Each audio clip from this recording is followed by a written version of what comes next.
Good morning, friends. Welcome to Akulmak Live. And today there is a historic news, and it is from the world of Tatas. And the news is about the recreation of JRD Tata's historic flight again. And if you remember, the historic flight actually was undertaken in 1932, 15th of October, which marked the birth of commercial transportation in India. And given the political tension between neighbors, the solo flight actually, which is a historic flight, started from Bhuj. And with the recreation of this Tata historic flight, the interwoven piece of Indian aviation history, one that took place on the IF Bhuj airstrip during 1971 Indo-Pak War. The Pakistan airstrike destroyed the airstrip. However, in the leadership of squadron leader Vijay Karnik, the airstrip was reconstructed within 72 hours of the bombing by 300 villagers, which are largely women from the neighboring Madapar village. So 39 years earlier, Tata inaugural flight was operated by GID, who flew solo, tracking a 50 kilometers long circuitous route from Karachi to Bombay, Juhu, which is Juhu airport in those days, via Ahmedabad on a single engine de Havilland Portsmouth aircraft carrying 25 kgs of mail for the Indian Postal Services. In 1962, J.R.D. Tata flew the historic route again to commemorate 30 years of commercial aviation in India, and he flew another vintage aircraft refurbished in 1982. And when then 78-year-old JRD once again reenacted the flight, and this time to celebrate Air India's 50th anniversary. So, friend, I think this also requires a very special mention of Arohi Pandit. Arohi Pandit is the one who actually flew this flight on Friday, which is a recreation flight, and she is 23-year-old. First woman Indian pilot to fly solo across both Atlantic and Pacific Ocean. So we are happy and proud to be associated with reenactment of the first flight, which marked the beginning of civil aviation. And these words are from the chairman of JRD Tata Memorial Trust. So this is something which is very interesting factoid as of today, which happened on Friday. I mean, I thought I'll bring this to your attention, and I will catch you in the next one.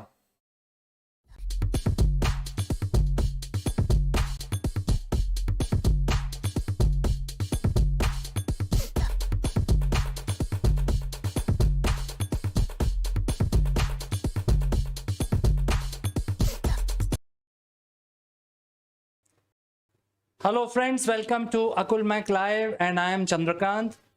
Insolvency and bankruptcy, these are very tough words and very scary words, but there is a law around these things, and it applies to every one of us, all Indian citizens. So in our legal matters show today, we will discuss about these things. Before I start my discussion, I have to tell you that there is this QR code using which you can instantly get connected with our channel. I will be taking a very short break and join back along with our prestigious guest after a few promotional messages.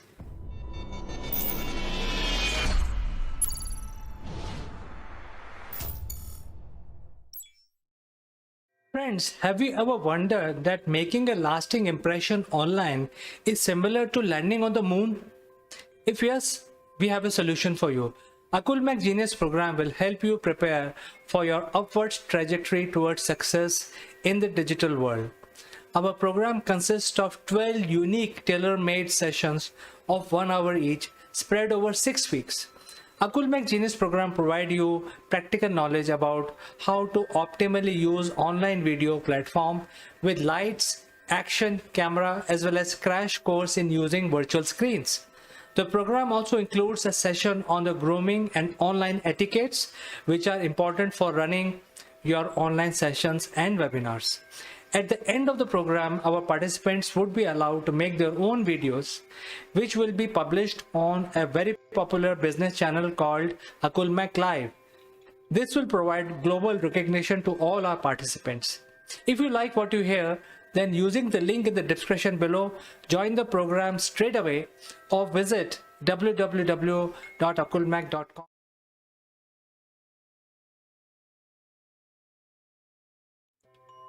Hello friends, welcome back, and today in our studio we are graciously welcoming Jeet Bhatt, who's joining us from Ahmedabad. Welcome to the show, Jeet. Thank you. Thank you, Chandrakant, for having me on this show on legal matters. And yes, today we are going to discuss a very important topic on the Insolvency and Bankruptcy Code 2016. And yes, looking forward for today's discussion. I think it is important for us to understand this insolvency law, because in the current session of Parliament, I think there are some amendments which are waiting to be approved. So as it is, we should know exactly what is the meaning of it, and I look forward towards you to explain to our viewers in detail. Yes, Chandrakant, you're right. In fact, this is a new legal system that has been set in place for the first time, whereby the insolvency and bankruptcy code is consolidated into one act and one law, and the adjudicating authorities which are constituted, also the Insolvency Bankruptcy Board of India that has been constituted under this act, are great steps towards making India a evolved and mature market economy. And insolvency laws, bankruptcy laws are very important because it wipes out the bad part of the economy. And the faster time-bound resolution of the procedure of insolvency and bankruptcy is absolutely essential for a thriving economy. And therefore, this is a great step ahead towards achieving that goal of becoming a matured free market economy. And the code which is enacted is based on the Bankruptcy Law Reforms Committee report, which was submitted by Dr. Vishwanathan in the year 2015, and based on which then this code has been enacted. And the committee studied the entire legal regime in India and came to the conclusion that the present legal system is not so much efficient, or has not proved to be successful. And different laws are governing different aspects of insolvency and liquidation and bankruptcy processes. When the Companies Act of 1956 dealt with the provisions of liquidation for companies, then personal insolvency were dealt by 100 years old laws, namely the Provincial Insolvency Act of 1920. And also thereafter in the year 1985, the Sikh Industrial Companies Act was formulated, which was dealing with Sikh companies. And also the experience had shown that the processes were quite slow, and the average year for completing the insolvency and bankruptcy process in India took more than 4 years, whereas the other developed countries like Singapore used to take around 10 months. Within 1 year, the entire process could be complete. Also, UK had a very successful bankruptcy system, which gets completed in 1 year. Also, US similarly, also the entire process gets completed within a period of 1 year. And that is very important because if the money is stuck in a bad company and the creditors are not able to recover, and the company is also not a going concern, then the best is to go through this insolvency and bankruptcy procedure and get it dissolved, and so that the entrepreneurs or the promoters or the management can get over that company and move ahead with different businesses. Otherwise, what happens, the management is also stuck until it gets over. If they are declared as willful defaulters, no capital, they are not able to generate any capital from anywhere. So therefore, it to an extent limits or restricts the entrepreneurship which actually can develop in this country if a proper legal regime of insolvency and bankruptcy is constituted. So therefore, this is a very important step, and a comprehensive code has been developed and put into practice. But since it has been 5 years, it is evolving, and we are seeing gradually there have been a lot of amendments which are going on. In fact, every year there has been an amendment coming up in this act, and which originally started with 255 sections. Today has around 288 sections with several schedules, and with 6 to 7 amendments. So certainly the policy and the system is evolving in India, but the courts, the educating authorities, and the government is certainly attempting to create a very viable and comprehensive bankruptcy and insolvency laws in India. They are developing this, and that is a very welcome step. Now, I will just briefly give you the basic features of this code. The most important object of this code is to ensure that a company which is becoming insolvent is continued as a going concern, because that is very important, because a lot of people, a lot of capital, a lot of assets are involved, a lot of employees are working. So the first idea of the code and the object is to continue as a going concern despite of insolvency proceedings going on. And this is the first time that India and the legislatures have enacted this type of procedure, which is known as corporate insolvency resolution process, wherein the company is continued as a going concern, the management is taken over by the resolution professional, and it is run in consonance with the committee of creditors which is constituted. And therefore, this regime now shifts from the debtor in control regime, the earlier regime, which was under the Sikh Industrial Companies Act, to a creditor in control regime. And that is very important, because creditors who lend money and big consortiums, big financial creditors whose crores of rupees are involved, and the company is not in a position to pay them back, they get a say in running the company. And therefore, this is a very important shift in this insolvency regime. And what it does is it ensures that the company goes through as a going concern throughout this process of corporate insolvency resolution process, and which has to be completed by the resolution process professional within a period of 180 days, and which can be further extended to a period of another 90 days. But then it has to be completed within the period of 270 days. So right now, the process of insolvency and bankruptcy in India has cut down from the earlier 4 years to around 1.5 to 2 years, and that is a considerable achievement that has the country has been able to provide with this IBC of 2016, that is Insolvency and Bankruptcy Code. So it distinguishes between a financial creditor and an operational creditor. And financial creditor is a person who has given or lended money to the corporate entity. And an operational creditor is one who has provided for some services or given some goods. So there is a distinction. Both these financial creditor as well as the operational creditor, if the debts are not paid by the corporate debtor, can move an application before the National Company Law Tribunal, that is the adjudicating authority. And it decides on that application which is filed by financial creditor or operational creditor for initiation of corporate insolvency resolution process, and that has to be decided within a period of 14 days. So it doesn't happen, but that is the time-bound procedure and the time-bound mechanism which has been provided under the Act. And the essence of this Act is that everything happens within a time period. And the first object is to continue the corporate debtor, that is the company, as a going concern. The second object is to maximize its assets so that it may not have to be sold at a throwaway prices. So the second purpose is to maximize its assets. And the third most important object of the Act is to constitute the Insolvency Bankruptcy Board of India, which is a regulator, which deals into this entire system and provides for all the mechanisms in place, like the insolvency professional agencies, the information utilities, etc. And therefore, these are the three main objects of this act.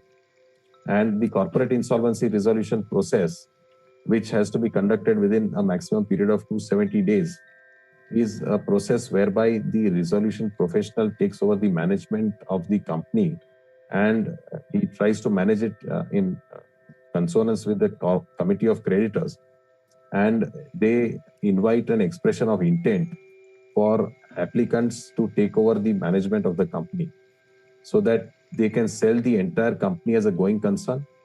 And once a resolution applicant bids for taking over the management, and if the committee of creditors votes by a vote of 66% in favor of the applicant, then the resolution plan is prepared, and that resolution plan is moved before the adjudicating authority. If the adjudicating authority finds the plan to be in consonance with the provisions of the act and also in compliance with other laws of the country, then the resolution plan is accepted and the company's management gets shifted and the company is taken over by the resolution applicant. So what happens is the employees, the workmen, the labor do not get affected, and the object is to resolve and restructure the debt rather than the company to be liquidated. Because if this fails, this process of CIRP fails, then the company goes into liquidation. And in liquidation, the employees, the labor forces are all terminated and they lose their job, and the assets of the company are then liquidated by the liquidator. And then, as per the waterfall mechanism, the creditors get their dues. But the liquidation value is always less than what the net present value of the company would be if it is taken over as a going concern. So these are the broad features of this act, which I've just explained you in very brief way. Jeet, I have two questions basically as a layman. One is what type of companies are covered under this law? Is it applicable only to the listed companies or any sort of company is covered? Number two is when the promoters of the company would come to know that this law is applicable on them, what is the timing of it? Is there a definition around that also given in the law? Yes, Chandrakant. So this act applies to every company which is registered under the Companies Act, either the old or new, and it also applies to limited liability LLPs. Also applies to partnership and proprietorship firms, and it also applies to individuals who want to go through this insolvency process. It also applies to personal guarantors of the corporate debtors, that is corporate entities. So it applies to, I would say, every person, because individuals are covered, partnership firms are covered, even proprietorship firms are covered, and so are the limited liability partnerships as well as the companies established under the Companies Act. And with regards to your second question, the promoters, in fact, this code has come into existence in 2016 from probably 1st of October 2016. And that is the date on which it came into existence. Right now, the provisions of personal insolvency and for partnership are not come into force, but there are provisions under the IBC and it will gradually come into existence, come into force. But right now, the code is completely applicable to all corporate entities, like the companies, LLPs, and also all companies registered under the old as well as the new Companies Act. I think this is a great information that you have given us today, especially around the insolvency. I think it is not very well understood in India, even though people have been in business for very long time.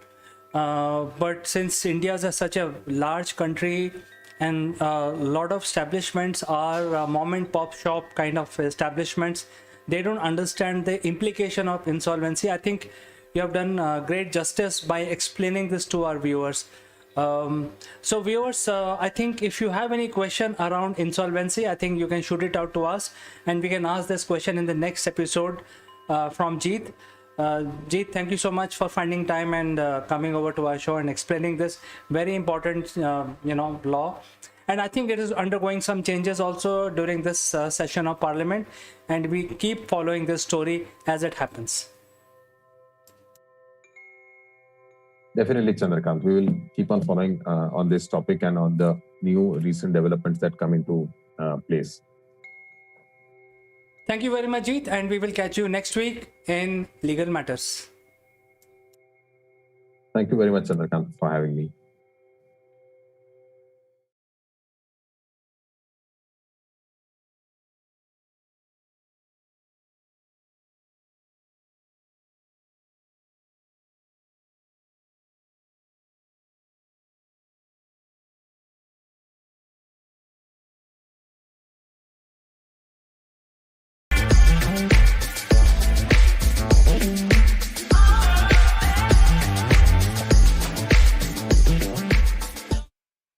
Hello friends, welcome to Akul Mic Live, and in today's discussion I want to draw your attention to what had happened if India was not divided into multiple countries, and considering the today's political environment, how strong India would have been.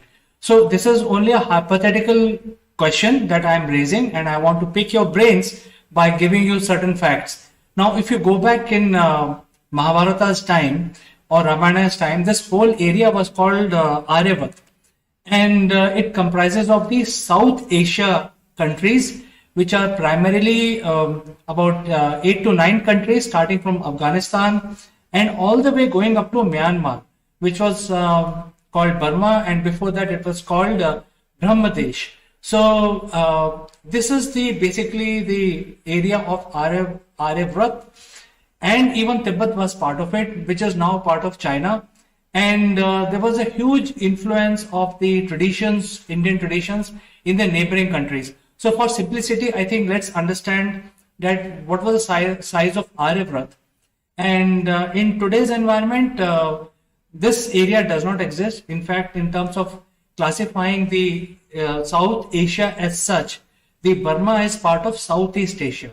So considering the political situation that exists in the world today, this is the Southeast Asia map that we see, which includes South Asia map, which includes Afghanistan, but excluding the Tibet area and also the Myanmar.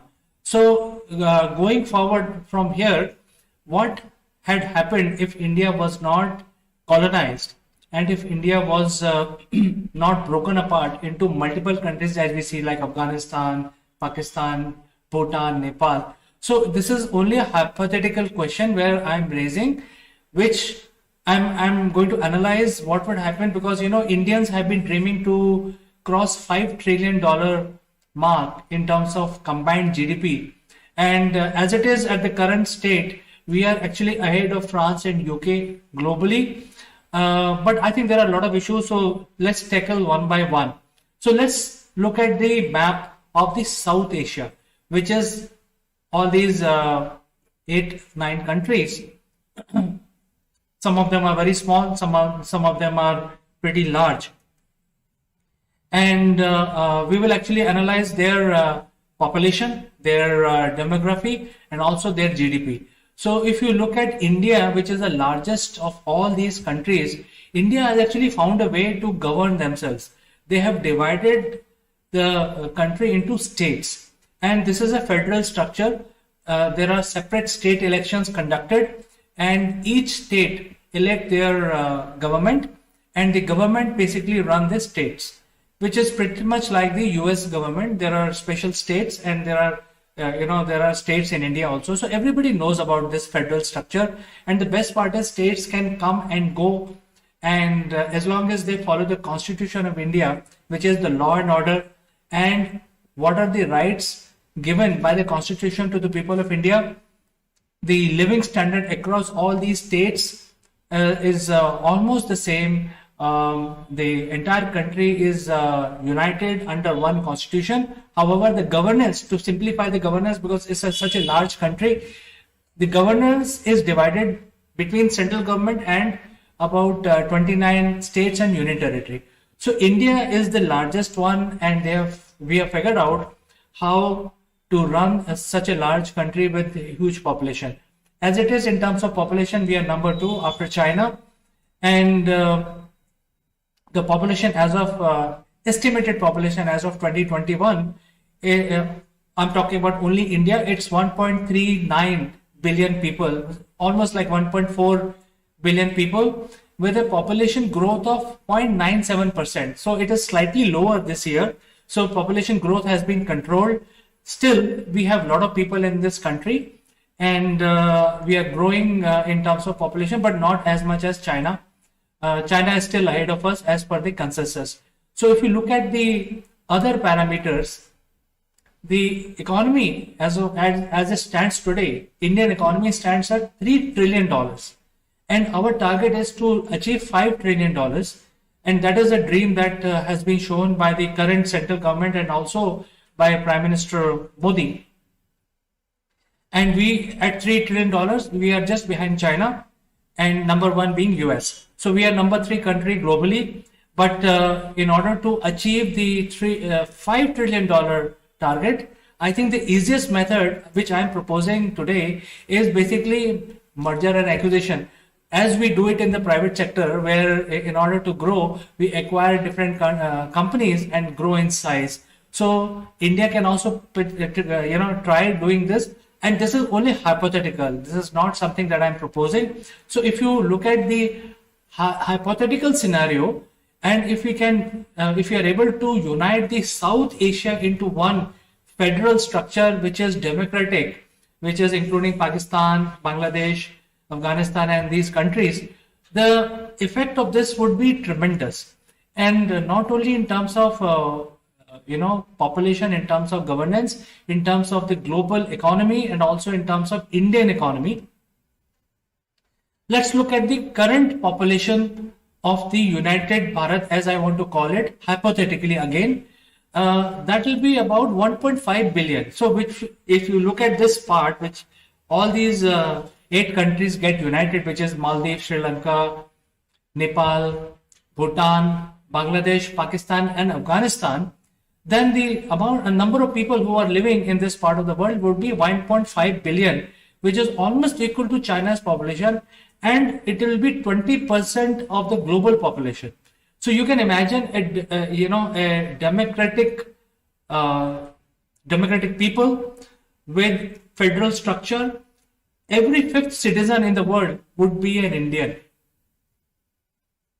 So this is very interesting, because if we are able to unite neighboring countries, because that was the past of India. India was this chunk of land, and it was called Bharat. So I'm calling this hypothetical land as United Bharat. And now let's come at the united aggregate of the GDP. That will be because currently India being a larger segment in the entire 8 country segment, the GDP of India is about 3 trillion. And if we combine all other countries, it will be 4 trillion. So achieving a 5 trillion target starting from 4 trillion will be a lot easier than starting from 3 trillion. So at 4 trillion, Bharat would be number 3, and US being number 1, China being number 2, and Bharat would be number 3, ahead of France and ahead of UK.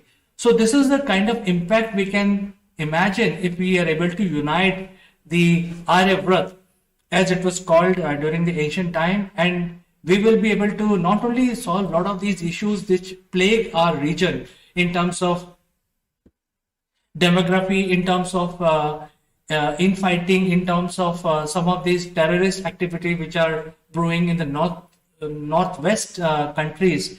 We can solve all these problems because we will be able to implement the rule of law and also democracy in this part of the world, and together united Aryavrat or United Bharat can grow further. And I have done some analysis, and I found that the population would be very, very young of this United Bharat. The average age would be about 27.5 years. So you can imagine the amount of educated people, number of educated people that would exist trained people that would exist in this part of the world would be every fifth person would be from India, and this new Bharat would then drive the economy of the world. They would be multilingual, highly educated people, and also well traveled and coming from a large democratic and federal country. And then we will be able to live this dream of creating a Aryabharat as we were in the ancient times. So I thought I will talk about this today and pick your brains in terms of what it would be, in terms of progress, global progress, and India progress, and also crossing our target of $5 trillion by combining all these countries together. And look at the advantage. We would be able to solve a lot of issues which are happening today. We don't have to maintain such a huge army expense, because we will be able to solve these issues, and we'll be able to create democratic alliances across the region. We will be able to create a federal structure, so more people participation and freedom of speech, etc. All of this can be extended to the entire South Asian region.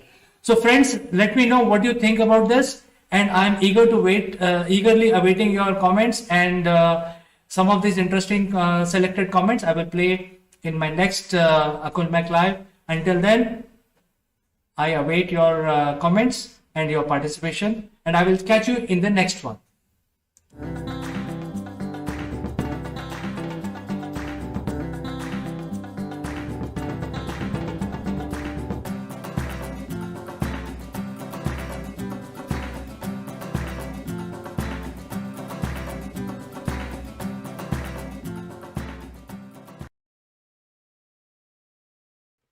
Hello friends, welcome to Akul Mac Live, and I am Chandrakant.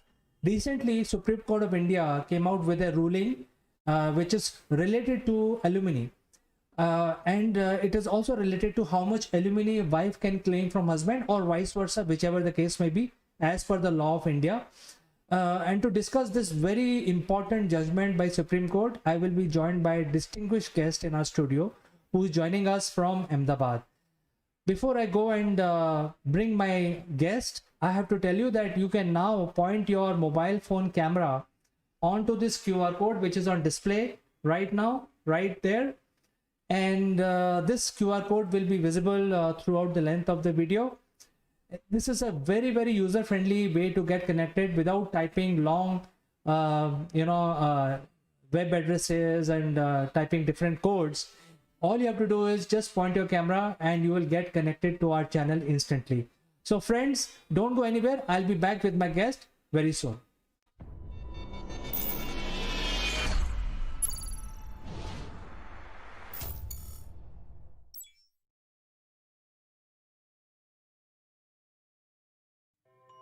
Welcome back to Legal Matters, friends. And today we have a very distinguished guest in our studio, Mr. Jeet Bhatt, joining from Ahmedabad, and we also have a very interesting subject. Jeet, how are you doing today? Hello, Chandrakant. Thank you for having me. I'm good. Thank you. How are you?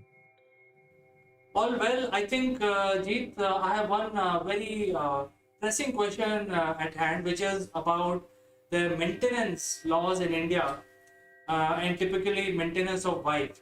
So we want to ask and take your opinion today about this particular law. Yes, Chandrakant, absolutely.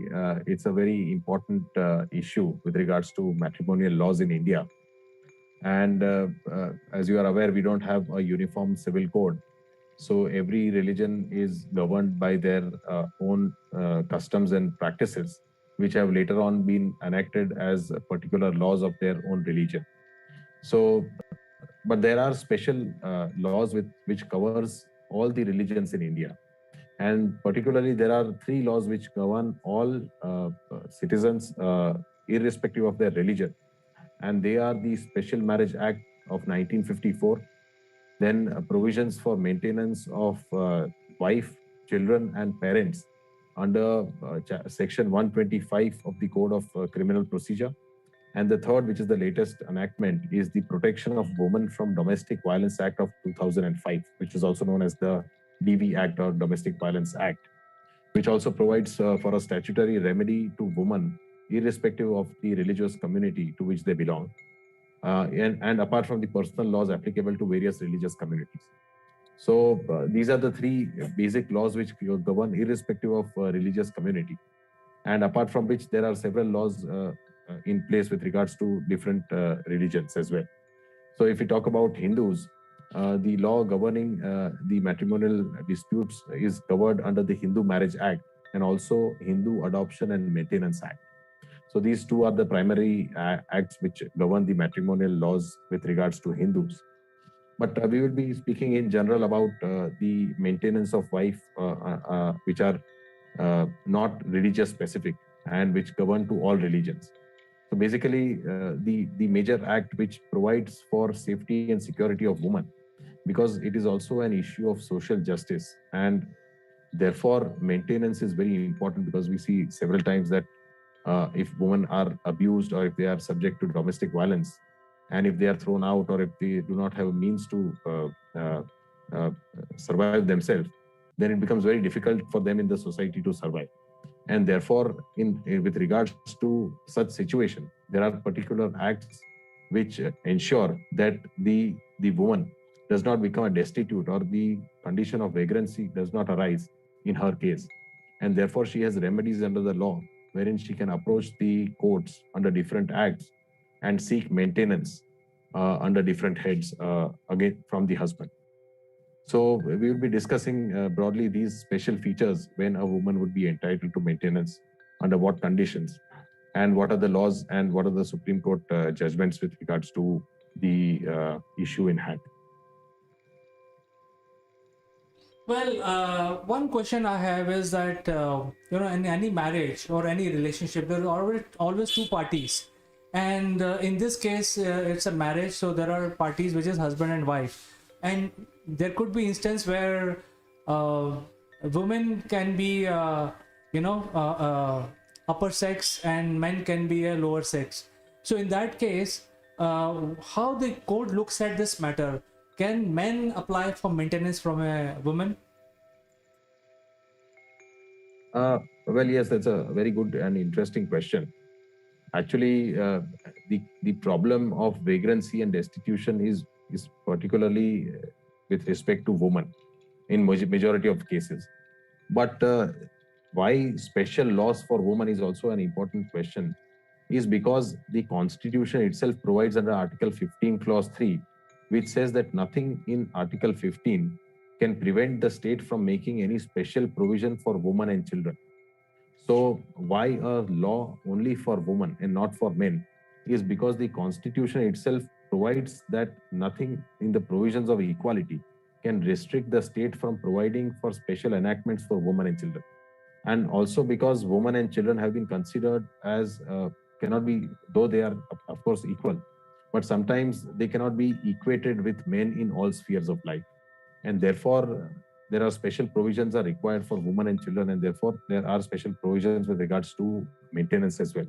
But the next question which you ask is, yes, sometimes men are also subject to domestic violence and cruelty, and if they are a lower sex, then there are two provisions. The Hindu Adoption and Maintenance Act with regards to Hindus, and during the subsistence of marriage, the husband can also claim for maintenance. It is gender neutral. Also, with regards to Domestic Violence Act of 2005, the Supreme Court recently held that the husband can also claim maintenance against wife if the husband is subjected to domestic violence or domestic abuse. So therefore, there are provisions where husband can also claim. But with respect to provision under Hindu Marriage Act and Section 125 of the CRPC, the provisions are specifically for women, not for men. So there are provisions for men when they can also seek maintenance if the woman is in a position to not just to maintain herself, but she's in a position much far better than the husband. And if the husband is not in a position to maintain himself and if the wife is neglecting the husband, then in such circumstances under domestic violence as well as the Hindu Adoption and Maintenance Act, the husband can claim maintenance from the wife. But what are the parameters I would like to just mention? Because as the Supreme Court has said that this is an issue of social justice, and Constitution provides that the special provisions can be made for women and children.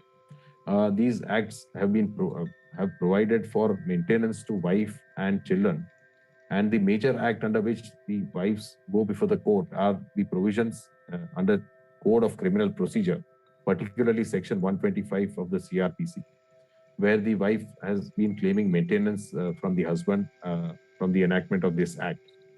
Now, the conditions required for claiming of maintenance is that the wife has been neglected by the husband, and the husband is in a position to maintain himself and also as a position wherein he ought to maintain his wife as well. So if he has sufficient means and if he neglects to maintain his wife, then it is the duty and onus of the husband under the custom, tradition, and also under the society and the societal laws in India, that it is the duty of the husband to maintain the wife. And therefore, such provision is provided in the Code of Criminal Procedure, that if he has sufficient means and if he neglects to maintain his wife, then he is under an obligation, and not just a moral obligation, but also a legal obligation to maintain the wife. And therefore, this special provision has been enacted, where the husband's obligation is prescribed under Section 125 if he has sufficient means and if he neglects to maintain his wife. So the purpose of this provision is to prevent vagrancy and destitution of a deserted wife by providing her food, clothing, and shelter by a speedy remedy. So the provision prescribes that the proceedings under Section 125 have to be completed within a period of 60 days. Also, under domestic violence, the interim application has to be decided within a period of 60 days. So these are very fast-track procedure. Section 125 is also a summary proceeding, so it's a fast-track procedure where within 60 days time period is prescribed, and the proceedings have to be, at least an interim compensation has to be decided by the courts with respect to maintenance of wife. Now, therefore, these are provisions which provide for speedy remedy to the wife, where the wife has been deserted or wife has been neglected or wife has been thrown out or she's subject to domestic violence or domestic abuse in India. Now, what are the conditions and under when a wife can claim maintenance, and what the court has to decide while considering the quantum of interim maintenance or maintenance has been held by Supreme Court in a recent judgment of Rajneesh versus Neha, where the Supreme Court, laying down the entire law, clarifying different subjects, has also given an enclosure that the husband and wife both have to submit an affidavit of disclosure, disclosing their assets and liabilities before the court with deciding the quantum of maintenance. Now, the parameters for when the court can grant maintenance are that the court has to consider the reasonable wants of the wife.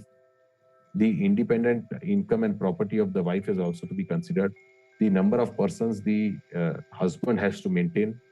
The amount should aid the applicant to live in a similar lifestyle as she enjoyed in a matrimonial home. So it should not be a mere small or minimum amount required for maintenance, but she should be in a position to enjoy a similar lifestyle as she enjoyed before they were living together in a matrimonial house. So the court also has to decide on the husband's liabilities, then the costs for provisions of food, clothing, shelter, education, medical attendance, and treatment, etc. of the wife. Also, the court has to ascertain the payment capacity of the husband, and the cost of litigation is also to be provided by the husband if it is proved or if it is shown that the husband is neglecting to maintain the wife. So these are the broad parameters. But what the court has done recently in this landmark judgment is that the affidavit of disclosure has to be given in, and it has been mandated by the Supreme Court to all courts deciding maintenance under Section 125 or any other maintenance application under different laws, that the affidavit of assets and liabilities have to be provided by both the husband and wife, wherein the 3 years of income tax return of the wife as well as the husband, also the details of dependent family members of the wife and husband, the details of the children and their expenses, the details of income of the wife as well as the husband, and also the assets and liabilities, whichever the assets have been investments, etc., which are movable as well as immovable, owned by the husband as well as the wife. So based on this, the court can come to a fair analysis of how much the husband is earning and what is his capacity, what is his lifestyle. And based on that, the court can decide how much amount of maintenance the court can ask the husband to pay in order to maintain the wife and her children if they are minor. So this is which are what has become mandatory under the law, and this is a very welcome step, because till now what used to happen is that the husbands always used to evade their income. They would not disclose to the court how much their income, how much their assets, how much their liabilities were, and the court was not in a position to come to a conclusion as to what the husband would be earning or what his lifestyle would be, and therefore always the husband would be uh, asked to pay a minimum maintenance amount, which would not even meet the ends for the wife, or would not be in a position to maintain herself only with that maintenance amount. So recently, this is a very good Supreme Court judgment in the matter of Rajneesh versus Neha. The Supreme Court has elaborated on the law and also given this affidavit of disclosure, where the husband and wife both have to disclose how much they are earning, how much their assets, liabilities are, and based on that, the court can come to the conclusion on how much the maintenance the wife is entitled to. Well, Jeet, I think this is a very welcome move, and it's a quite nice judgment. I have, however, one question which is related to the assets, because here we are discussing we have to submit the affidavit and describe all the assets. So, is the inheritance also covered here, or is it kept out of this particular law where husband and wife inherit the parental property? Will that be considered as an asset? With respect to yes, absolutely, because inheritance can either be on a property which has which is flowing from generation to generation, or it is given from father to son, or to daughter. So both can be considered as assets, and he has to disclose as to how much income he is deriving from that asset. Because sometimes what happens is there is a lot of rent property which the husband would be deriving, which he would never disclose in a court otherwise. So he has to disclose as to what those properties, not just the worth, but also how much income he is deriving, on how much earning he has. So the court can come to a picture as to, in order to decide how much alimony or how much maintenance amount the wife can be entitled to. Very nice, Jeet. I think thank you so much for coming over to our show and telling our viewers about this new development where from now on, in any estranged marriage cases where there are petition for divorce or petition for alimony, whenever there are such cases in the court, both husband and wife will have to submit affidavit giving complete details of their earning, income, and assets, which will help court to decide how much alimony wife is supposed to get. So, Jeet, thank you so much for coming over and talking to our viewers about this particular change. Thank you, Chandrakant, for having me. It's my pleasure. So we'll catch up next week in the next episode of Legal Matters. Until then, I'd like to say goodbye for today. Thank you and goodbye.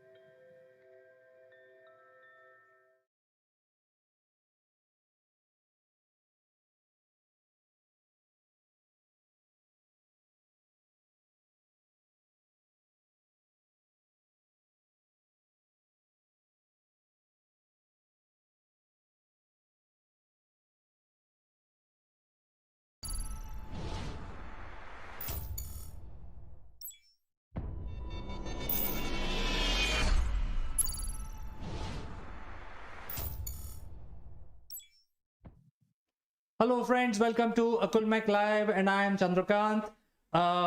This is a session where we will actually talk about what is the pragmatic approach towards partnership towards successful business. And today in this episode, we will be talking about hints. And to discuss that, we will have a very special guest joining us from UK. So I'll take a very short break and join back along with my guest. Don't go anywhere.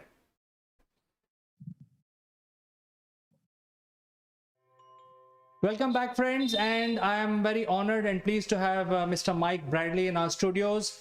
Welcome to the show, Mike. How are you doing today? I'm very good, Chandra. Thank you very much, and good afternoon to you. And trust all has gone well for you this last week.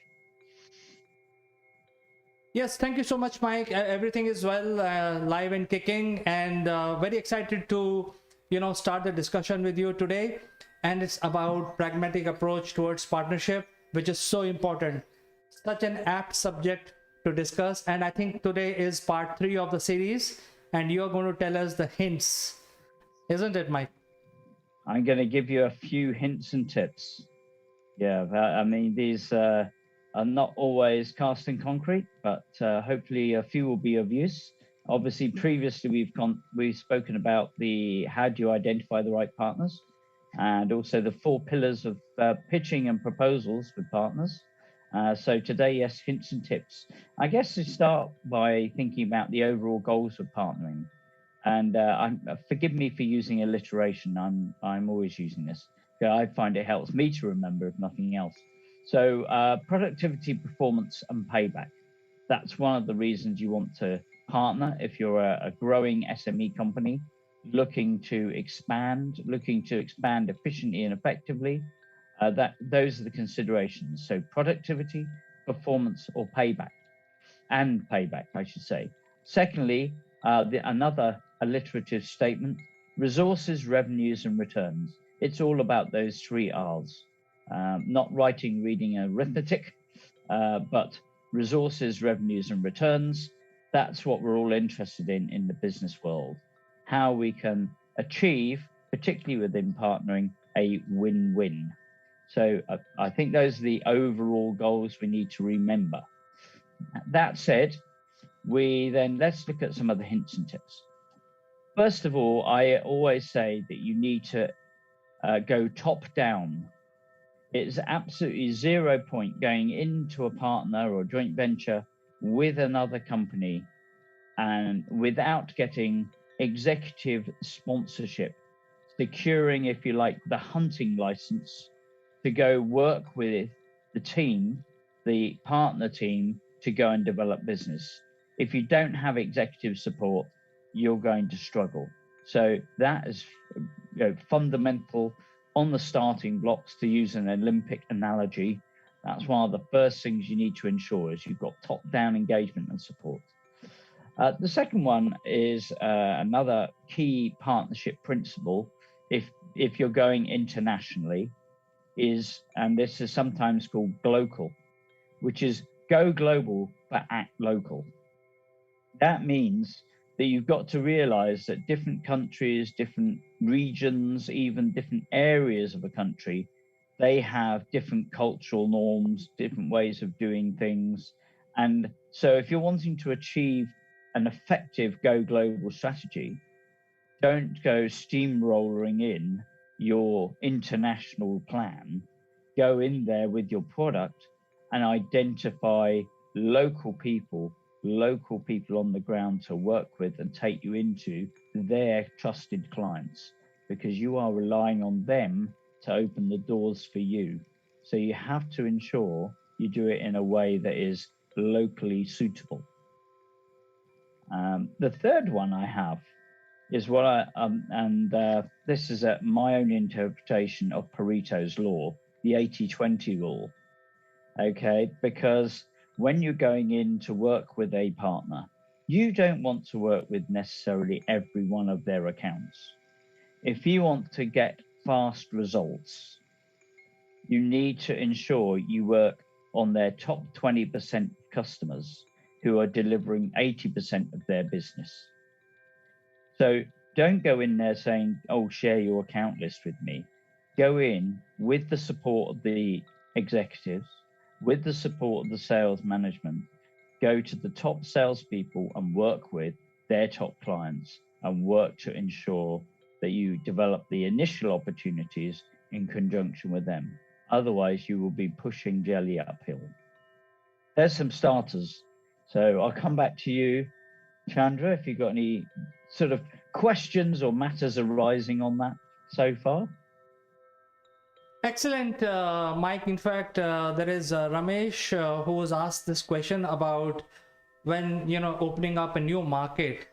How do you basically identify if there is a need for your product in that market? I mean, given the fact that you are harping on the point that you must have a local partner to help you to take you there, but in the first place, I think what people are looking for is how do you identify that this product or this service will be sellable in this market? How do you do that, Mike?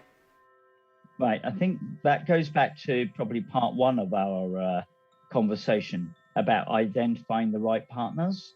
I think it's very key to, and you won't, let's face it, secure executive support unless you fit with the 5 C's that we identified in the identifying partners. So it's got to be complementary to their existing product set. There's absolutely no point in trying to sell a competing product which is already part of their portfolio.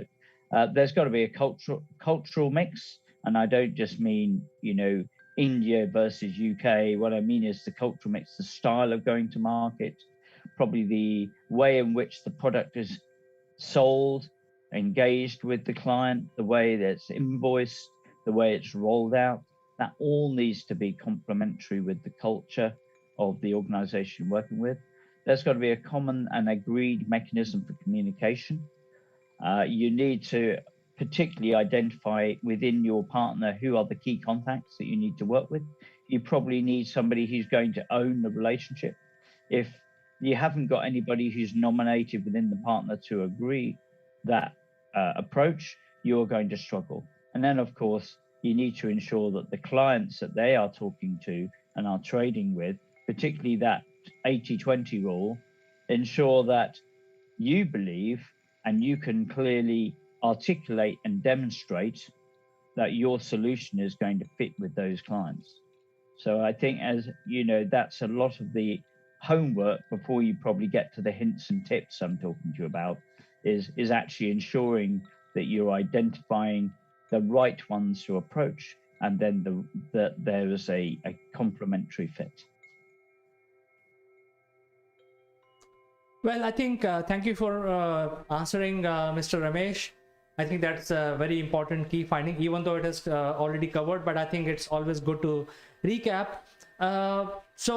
Mike, when it comes to pragmatic approach, I think there are ways to do it, and you have been telling us that these are the ways. You have to look at the cultural differences, and it is always best that the local party represent you in that marketplace.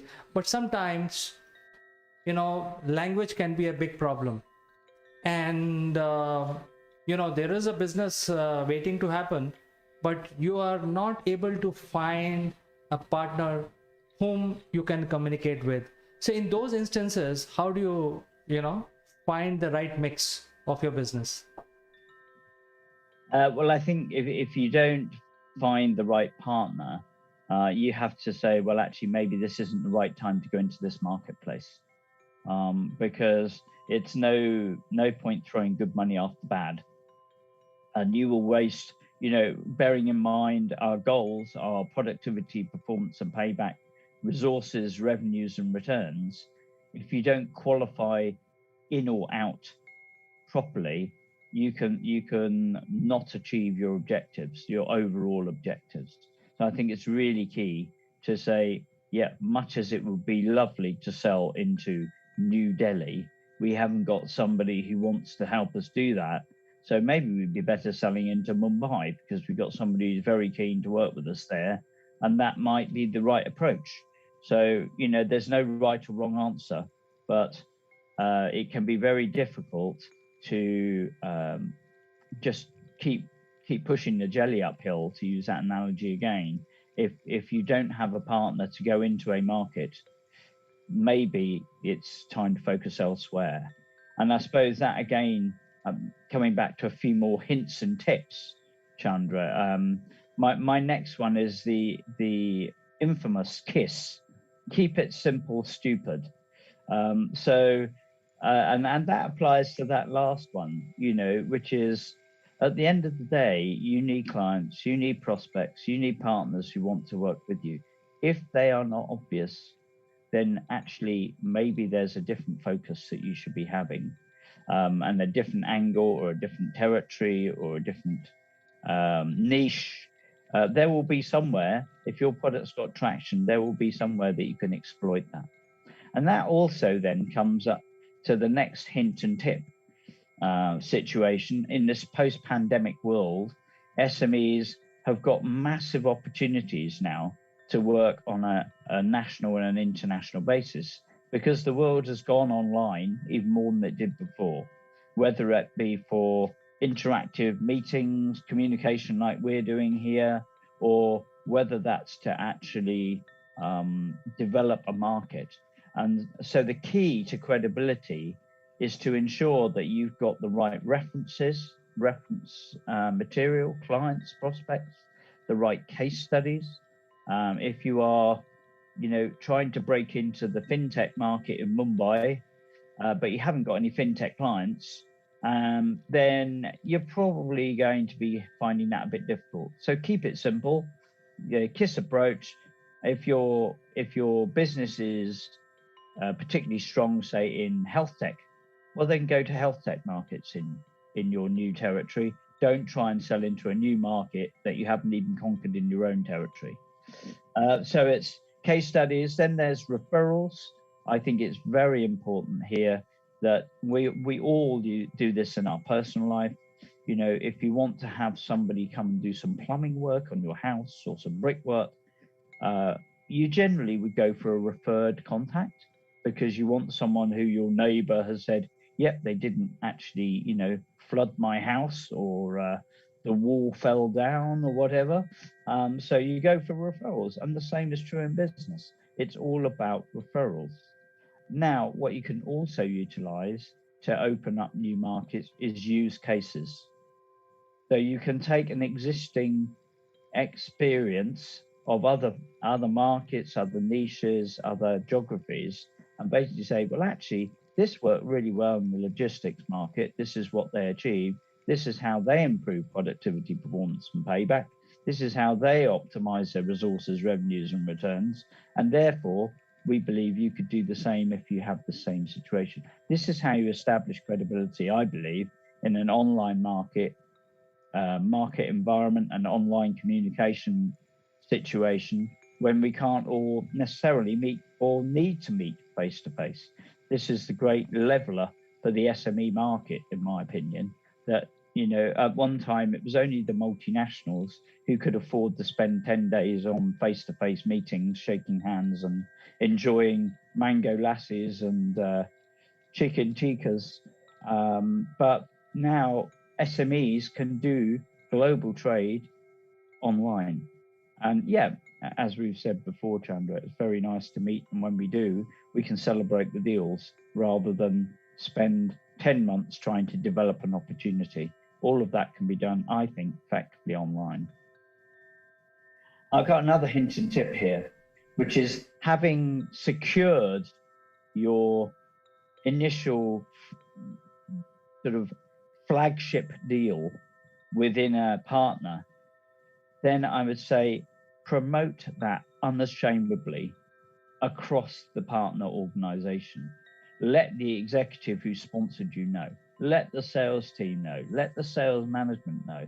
This is a great success. We have achieved, as a partner, productivity, performance payback, resources, revenues, and returns through implementing this joint proposition. Because these are your beachhead moments. They are the ones that are going to say suddenly, oh, well, actually, now we've got that deal out of Mumbai, we want to do a deal in Bangalore and Delhi and Kolkata. So, I think that's very important. Well, we are having a very interesting discussion with Mike Bradley, and viewers, I think it is important for you to also know that we are live right now across multiple platforms, and you can actually post your questions using the chat functions.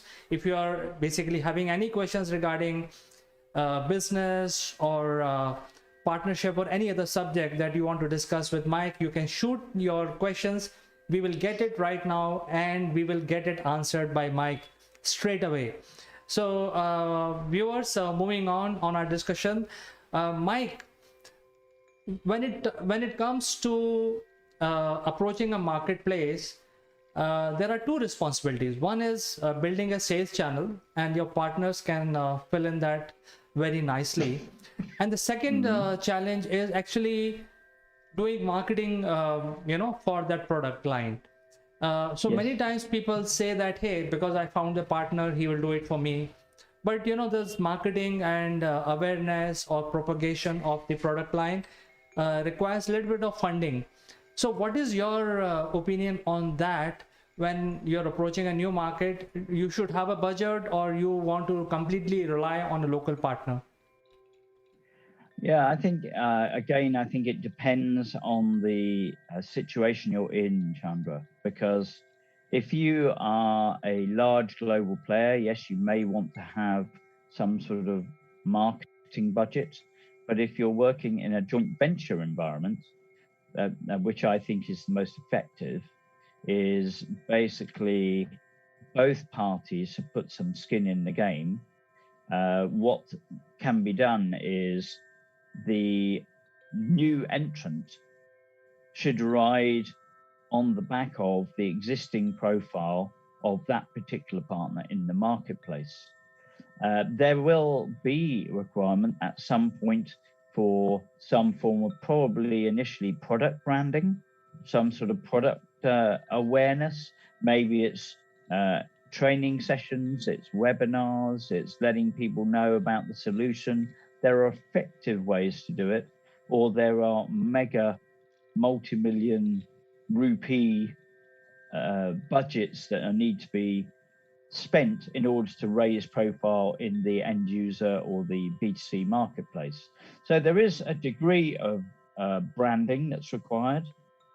I think the stage you're at in the development of this partnership should actually mean initially the whole point of it is to optimize resources, both ends. So the way to optimize resources, I think, is through referral, reference contact.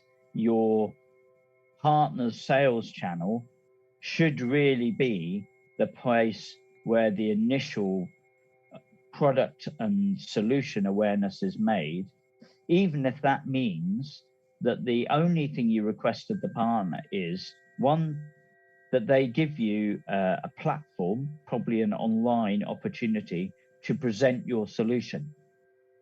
And you do that first meeting jointly and you develop that together. I don't recommend that people put aside a massive, unless they've got the money, put aside a massive marketing budget to spend on, advertising on billboards across the whole of India. It just does not make sense. And as you develop the business, once you've got into that top client list, once you've got into the 80-20 rule that we talked about, yes, then maybe there's opportunities. But what will come out of it is, once you sign that flagship deal, get that as a case study, get that as a reference, use that as a referral mechanism across the sales team. I think you can be very efficient at the way you go to market. Excellent. So I think the advice is to find the right partner. And just in case if anyone wants to get a template, they can approach Mike, or they can reach out to us via an email. We can make the connection happen. And by the way, viewers, Mike Bradley actually is one of the key members of Scale Up Arena, which is a global entity, and it helps SMEs comes together and startup come together and multiply their strength to approach a market. So I think Mike is the right person to answer your question. So reach out to us. The email will be given in the end of the program or in the description down below. But Mike, my last question from you would be that, having done all this, I think the biggest challenge we get is finalizing contract, and there is a legal cost. So how do you circumvent that issue? Because if it is India and UK, it's fine, because there are a lot of similarity between the legal system. But if it is like China or some other country, there could be challenge because we may not understand the language, etc. So how do you circumvent that at a lower cost? You have an opinion on that? Yes, I do indeed. In fact, we've got partners across the Scale Up Arena platform that help with these particular aspects. So they are specialists in in-country establishment of entities. They are specialists in agreements. They are specialists in employing people. So I would suggest, if you are looking at a market you're not familiar with, but you know that there's an opportunity, or you signed a partner, or you're wanting to sign up a partner, then reach out to us at Scale Up Arena. We can introduce you to people that can help with those, dotting the I's and crossing the T's, making sure that all the legalities are correct, because that is fundamental to the dotting the I's and crossing the T's is fundamental to getting that partnership right. And what you don't want to find is that you end up with the Indian tax man chomping at your numbers when you worked hard at them because you didn't get the agreement correct, or the type of approach that you had was incorrect.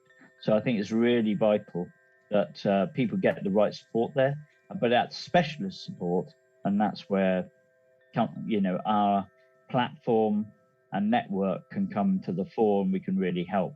So apart from helping companies who want to do this, we can dig deeper into what strategy you should have for going to market.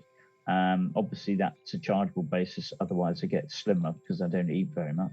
But we can work on strategies, growth plans, access to market, access to finance, access to partners, and then introduction, be a signposting organization for those that need that sort of support.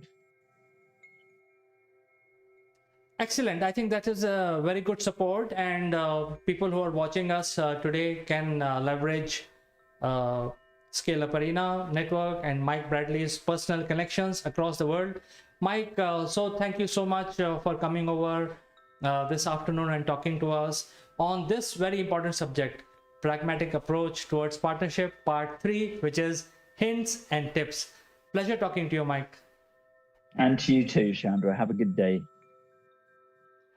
So I will catch up with you in the next discussion. Until then, I'd like to say goodbye for today. Yeah, goodbye to you too.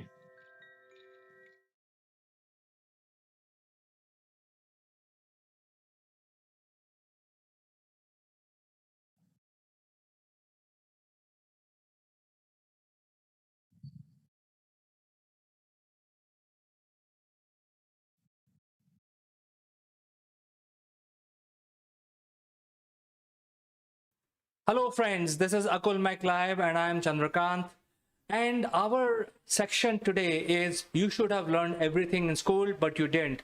And in this section, we are going to discuss that the kids are being taught computer science at such a young age of 5th standard or 6th standard. The kids today in India at least are learning Python. They are becoming programmers. And what is the cause and effect of that? To discuss this very important subject, I'll be joined by a very senior industry colleague of mine from UK. Before I start this, I have to tell you that now you can get connected with us by pointing your camera on this QR code from your mobile, and you will get instantly connected with us. So don't go anywhere, friends. I'll join back after a short break along with my guest.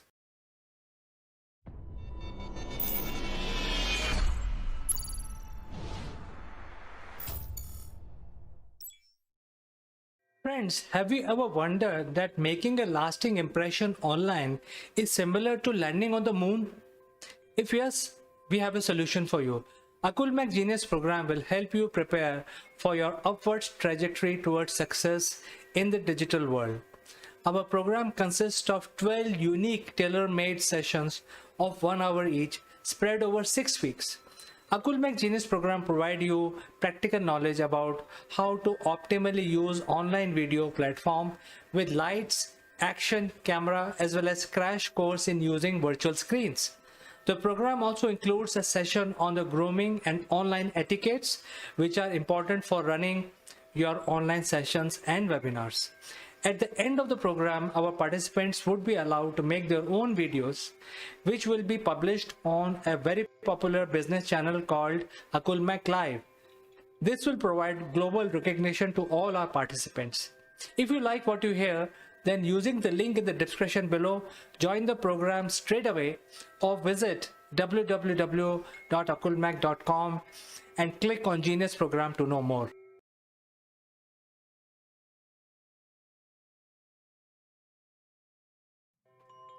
Welcome back, friends, and we are starting another edition of Everything You Should Have Learned in School But You Didn't. And to discuss this, I am joined by my greatest friend from UK, Mr. Naval Gun. How are you, Naval? Good morning, CK. I'm very well, thank you. And good morning, everybody. Everything you should have learned at school but didn't. My goodness, that's a huge topic, isn't it? And the older you get, the more you realize what you should have learned at school. But the question is, were you taught it? Who knows? But we're going to talk about a subject today where a country, let's call it India, because that's the country it is moving ahead in the IT world, in the digital world. Because for the last few years, school children as young as 4 or 5 have been learning digital skills, proper IT skills. And we all know that if you learn a new language when you're very young, it starts to stick, and all of a sudden you know 2 languages. Well, we're talking about the language of IT today. So, CK, why don't you just give a little history of what's been going on in India over the last 4 or 5 years? Because this isn't a yesterday phenomena. It's been happening for a few years. So over to you.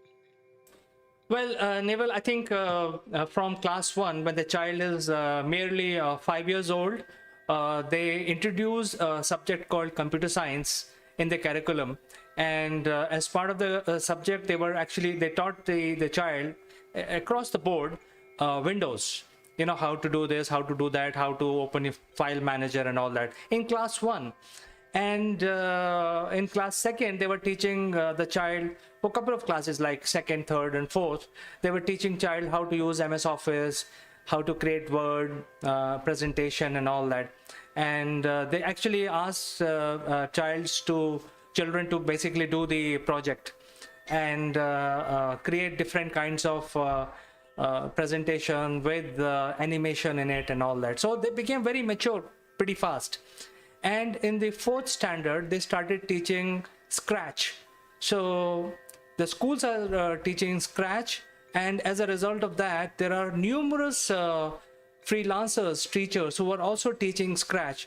So just in case, if the concepts of using Scratch is not clear in the classroom, then there are freelancers, teachers who can train your word, and that's how you actually pick up the programming skills and try to understand the underlying logic.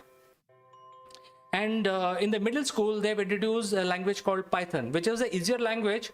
But personally, I feel that the logic is not very strong at that age, because the heart of all programming languages having the ultimate logical mind. So my opinion is, I think they are introducing all these things quite early without building the foundation of having a logical mind. Because language is very simple. You just have to remember 50 commands and you can pretty much program anything. If you have a very logical mind, you can program very complex application. If you don't have a logical mind, you probably take more time. But the fact of the matter is the kids are now learning programming language in the middle school, which is at the age of 10 to 15. That is a bracket of disciples here in India. Well, that's a very good overview of what's been happening. And as you say, you know, you've proven it wasn't instated yesterday. It's actually been around for some considerable time. So you have to congratulate the education system in India for doing something that's more relevant to today's business world. Because one thing that you and I keep on harming on about here is that what's the purpose of education? In other words, why education? And ultimately, the why of education is ultimately you've got to stand on your own 2 feet. You've got to be able to create your own income, live in your own property, and get on with your life, because the bank of mum and dad will cease at some time in the future. The reality is I've got some 35-year-olds living away from home, and the bank of mum and dad is still there if they need it. But the point is they do stand on their own 2 feet, and they do want to do in their own life.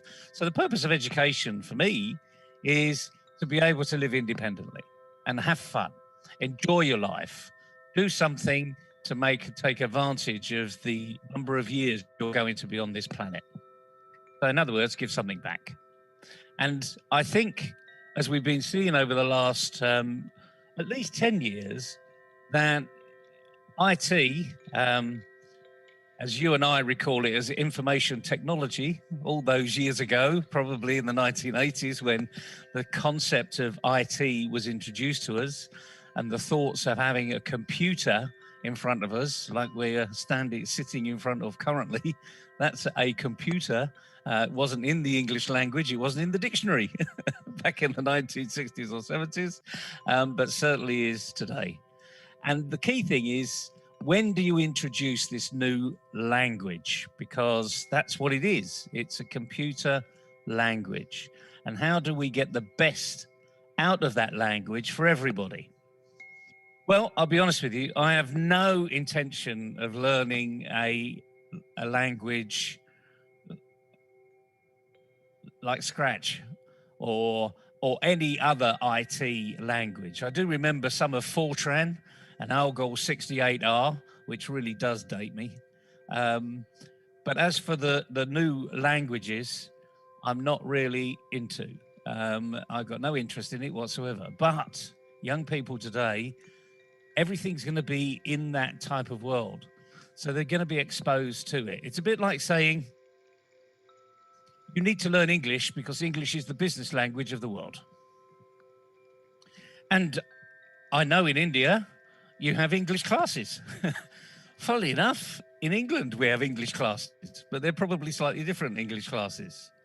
And it's all about, in some respects, structure and vocabulary. And vocabulary comes from a dictionary. So in other words, learn the language, but need to know about the structure, how to structure it.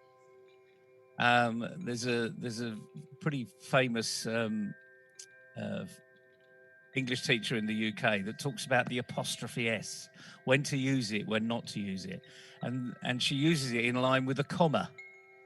And it changes the whole interpretation of a phrase if you put commas or the apostrophe in a different place where it would be expected to go. And again, in any language, any computer language, I don't know about you, but they still call it syntax. Is it still called syntax? There you go. You can get the syntax wrong. And you can get yourself in a loop, and never actually get out of it. But the thing is, the question we need to ask, CK, is it working?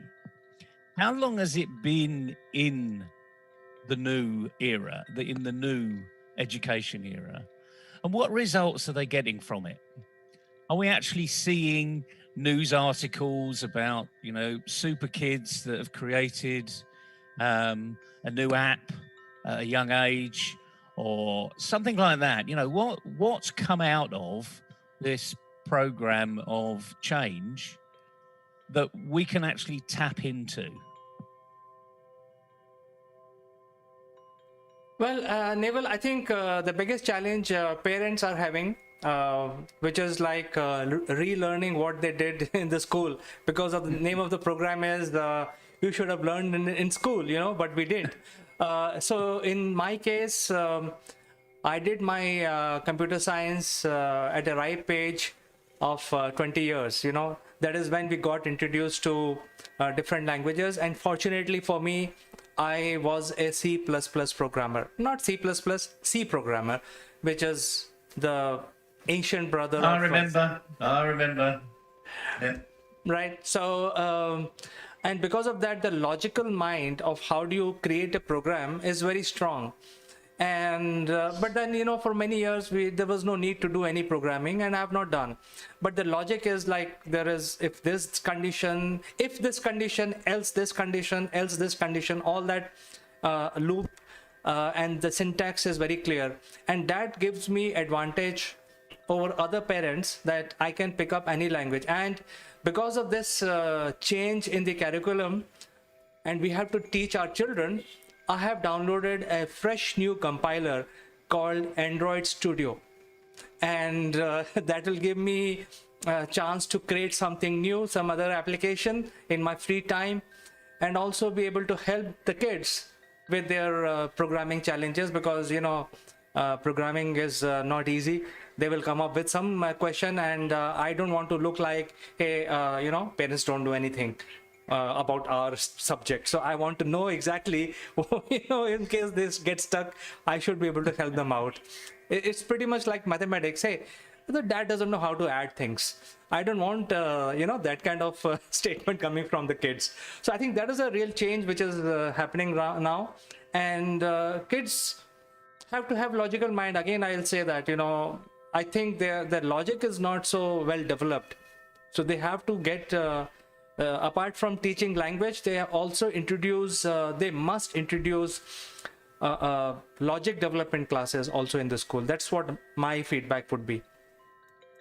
Well, I think you're right. I mean, because learning a new language is a component of two parts: being able to speak it and being able to write it. So being able to speak it, you don't necessarily need an in-depth arena of structure, but being able to write it means you do need an in-depth structure. And the interesting thing is, when we come to programming, it's not about speaking, it's about writing. So in many respects, I totally agree with you. You do need to have a logic flow, a structure around it. You know, in certain languages, in German, I seem to recall TMP, time, manner, place. And that's the structure of the written and the spoken word. And if you get them mixed up and you start to talk to a German, they'll look at you as though, what planet have you come from? And, you know, other languages, you know, like English, in many respects, you can almost do anything you like with regards to structure. But then again, when you're in a very formal arena, you need to know what that structure is. So I think my question is, what evidence now have we got from the education system that a change is happening? I know this has only been around for a few years, but the key thing is the rest of the world will be looking at what India's done, and indeed, you know, what China and Korea have done, because they've been doing this for some time. And are we treating IT or computer science, as I sort of prefer to call it, because it's a bit of a wider topic, are we just treating it as a subject, so that the answers at the back of the book don't look because it's cheating? Or are we treating it as, this is fundamentally what you need to do and know to have a future life? So for instance, we all need to know how to use Word, Microsoft tools, you know, MS Works, etc. And project management comes out of there because there's a tool for that. And these are all great tools to help us succeed. To be honest with you, I can't remember the last time I created a spreadsheet. It was a few years ago, and it was quite a complicated spreadsheet, nested spreadsheet, as I recall. It was on a financial consolidation projection system. But I use it all the time. So it's not that I've created it now and I use it and I create more and more and more, but I use it. And so therefore it becomes a good tool. And I think as we get older, well, let's just talk about young people. They need to know the difference when you go to their toolbox, what's the difference between a screwdriver and a wrench, a hammer and a chisel? You know, and that once you know that these tools have uses, then you can apply that tool to whatever you're doing. I hope this is making sense. I mean, but it's really as simple as that. You know, you don't ask a painter to paint a wall without a paintbrush. No, because otherwise you're just throwing the tin of paint over the wall and then smashing it all over with your hands. I do hope that from this IT arena that young people are learning something about how it can make their life easier, you know, when they become adults in their future life. And I hope they're enjoying it. That's the other thing. So what, as I say, have you seen, your kids are right in that age group. In fact, I think your daughter's probably one of those that have been learning Python. I mean, how do they feel about it? What's their take on it? Are they excited by IT? And consequently, how is the level of excitement different from any other? Bit of a big question, really. But you know, you've got two young kids and they're going through it. So what do you think? Where are they? Neville, you mentioned about English as a subject. So let me start by informing you that, you know, we have 3 languages compulsory in any school. So which is English, Hindi, and one of the local languages. And these are all compulsory. So English is, you know, easy language for Indians to learn. Hindi is twice as difficult. And it is quite funny because it's our mother tongue, but it is twice as more difficult than English. And the third language is even more difficult. And now you have a computer language. So I think to answer that, you know, they are definitely enjoying, but there is more workload. They keep getting confused with different languages, English, Hindi, and English is quite easy for kids to pick up. Hindi is quite tough because, you know, it's much more complicated language. And then the most complicated is the Python, you know, because if you don't have logic in your mind, what you're doing, then it becomes very troublesome. So I think that is where the kids are, and every kid is not similar because my younger one can actually write Python code even though he is not studying. But my daughter faces some problem. I'm sure out of 40 students in a class, not everyone will be able to write Python. They can probably copy it and feel very good about, you know, something running on the screen. Hey, I created this triangle which is now going like a snake. They can do all that. But I think the idea has to come in from the logical mind. And that is why even for language, like for example, Hindi, to speak proper Hindi, you have to have a very logical mind, because as you said in English, if you change one apostrophe, a comma, the meaning changes. Similarly in Hindi, if you just miss one line, it means totally different and sometimes very obscene. So you have to be very careful with languages, and also true for Python as well. It's very true, but I think one of the beautiful things in the IT world is it is cut and paste. I mean, the majority of people have done this before, and so you can actually pull down a bit of code and use it and see what happens. So I think the nice concept of open source and sharing, and in fact, Tim Berners-Lee, you know, the creator of the internet, that's what he wanted to do. He wanted people to utilize it, share it, use it as a tool, get the benefit out of it. Unfortunately, as we know, the internet has become something else, and people are subject to grooming, and you need to be more resilient. And I think that's an area where that can be brought into place now, because let's just look at you know, one of the benefits of learning IT languages at a young age. You can see the benefit of the tool, but hopefully teachers realize that young children in particular need to be building up their resilience around using these tools, using the internet. And do you see any evidence of that coming through when teachers are teaching this new language, or is it purely technical and clinical and a bit like the chemistry lab or the physics lab, where here's the cause, here's the effect? Or is there more to it outside of the traditional development of learning a language? Well, I think in terms of Zoom, Microsoft, Word, and presentation tools, I think they have kind of, for their age, they've kind of become pros. Not so much in Excel, because Excel can be very complicated, and also not so much in PowerPoint. But I think in Word, and they can do most of the basic stuff. When it comes to programming, I think it's all cookie cutter, as you said, cut and paste. So teachers tells them to do this, copy this code, learn the concept behind each command. So they are not able to come out with an idea by themselves and create a program to do things. For example, when we were learning, we were given task of creating a diary software, for example, where the software should be able to store a date, a calendar, and the name of the person, addresses probably.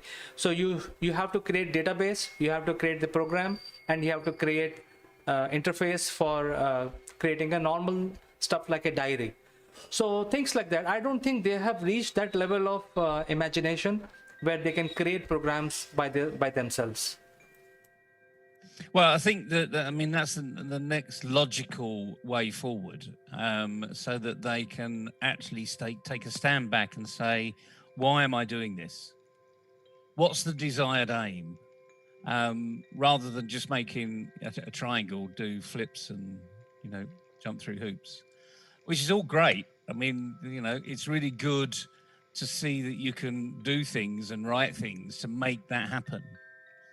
But sooner or later, I mean, we're going to get young people really focused on this question, why?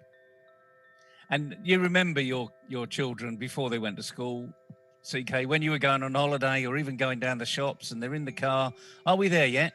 What's that? Why is that happening? Why are we doing this? What's over there? And kids are great at asking questions. And eventually, I think what we'll do here is, by this new language, because it is a language, let's face it, it's simple. It's a language and it's a tool to a result. Once they really start to learn it, they're going to ask the question, why? And I hope teachers are prepared to answer the big question, why am I doing this?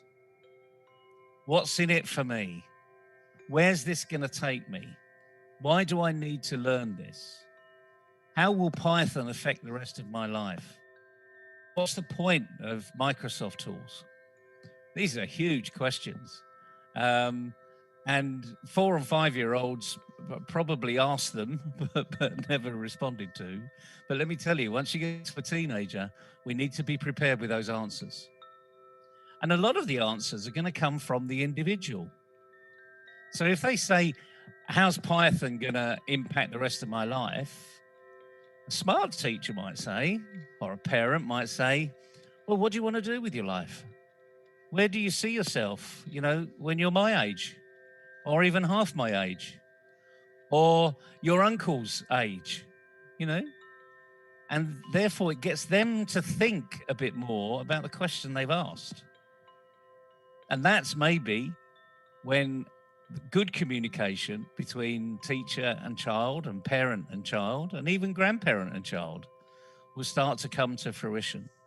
And we will get to think, because that's another part of introducing this IT wonderful language. It's getting them to think. And I actually think, although logic is a really big part of what they should be doing, once they start to think about it, they'll be questioning the logic themselves. So once they become entertained by the opportunity in front of them, then they'll start to make their own rules. They'll start to say, well, I need to go and do this as well. If I do this, it's going to be better. And the best way anyone learns is to work it out for themselves. As you well know, this is about actions and doing. So I applaud, the change in the education system to bring in IT skills. I'd like to see a country that's bringing in finance skills or money management at that young age, because that would be a fantastic trip to do as well. And again, more practical than ever, because if you go to university, you need to know how to budget. And most students run out of funds after their first semester. so there's a gap in the marketplace there. Actually, you mentioned about the college. There is a joke which I want to crack with you. And the joke is about that, one of the guy actually asked his parents to send money for buying a book.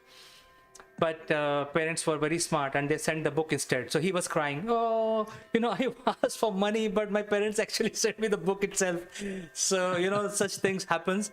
But I think since the name of the program, our program is You Should Have Learned, but You Didn't. And that is why I think one of the challenge when the questioning start, as you mentioned, that questioning will happen. And in the old days when we were studying, and if my dad doesn't know math sum to solve, okay, dad can't solve it, I have to go back to teacher only. That was a situation that time. Similarly, now there will be a question about some logical stuff, some command, and I don't want to get into that situation, and that is why I'm going to brush up my programming skills. And the latest stuff which is available for me is Android, and I'm going to do something crazy on Android Studio. So that is my way of tackling this situation, and I'm also gearing up for the future. When the kids actually start becoming real good programmer, I should be also growing with them. You hit a nail on the head there, and I'm not sure we should go down here, but I'm going to do it anyway. One thing that we do know is that a child, especially a young child, thinks their parents walk on water. They know everything. They're wonderful, Not all the time, obviously, but the majority of the time, children really do look up to their parents for guidance, for reflection, to see, I remember saying, oh, my dad does this, my mum does that, be proud about it. And the nail you just hit smack on the top of the head was, if I ask my parent how to do something and they don't know, what is that saying to the child? In other words, you've put your parent on a pinnacle here, and your teacher's on a similar pinnacle over here. And you look at your parents and you say, can you help me do this? And your father turns around. And I'm sure you've said this before. I heard my father say it to my kids before. I don't know how to do that. You need to go and ask your teacher. And I think the answer there is, if your parent that you put on a pinnacle doesn't know how to do it, then all of a sudden, the child is going to say, well, why do I need to do it? How is this going to impact me? My dad's this, and he does this and that. And, we go on wonderful holidays, but he doesn't know how to do this. So why should I bother? We need to address that question, okay? And a lot of it is parents need to address that question. So here's a call out to all parents. Even if you don't know how to do it, right? It's not your ego that's being hit here. It's not anything to do with you. It's everything to do with the child that's being asked that question. And you need to go back with a response that makes sense to the child. Now, whatever that response is, I don't know, frankly. I mean, I would say I'd need to understand a bit more about what you're doing. It might take me a while. So the best thing maybe is to think about it yourself. You can't think about the answer. Go back to your teacher and see if your teacher can point you in the right direction. Or go and ask your friends. Now, all that means is it's not that I don't know. It's just that it's not important to me. So I need to understand a little bit more about your world. And I think if parents took that approach more often, then, perhaps their children would grow up with more of an inquisitive mind and saying, well, it may not be important to you, but it's important to me at the moment, and I need to understand it. This is not, an easy thing to do, frankly, as a parent. You're not going to be the best Hindi speaker or French speaker, German speaker, Spanish speaker, or Italian speaker if your child's learning any of those languages, or indeed even English. And you're not going to be the best, the best physician in the world, or physics teacher in the world. You're not perfect, but you are good at what you do. So you need to be practicing a bit more what you're doing, so that your children can grow in this incredibly fast-moving arena.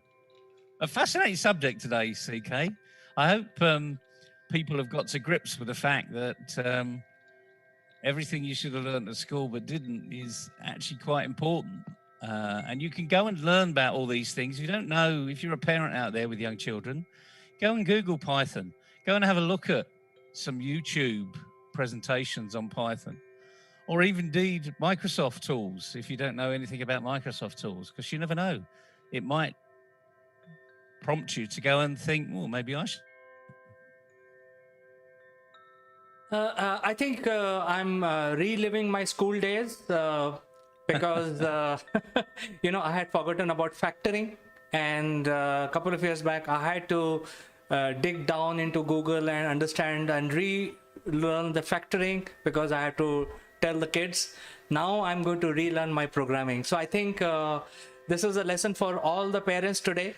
Thank you so much, Nibal, for coming over and discussing this very, very critical subject. Everything you should have learned in school, but you didn't. We will catch up next Friday again on the same show. Good stuff. All right. Good luck, everybody. Have a good weekend.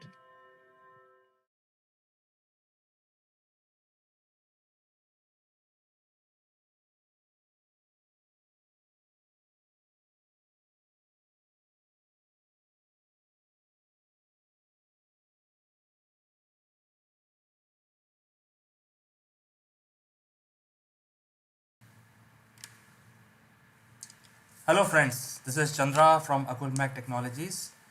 Welcome to Top Brass.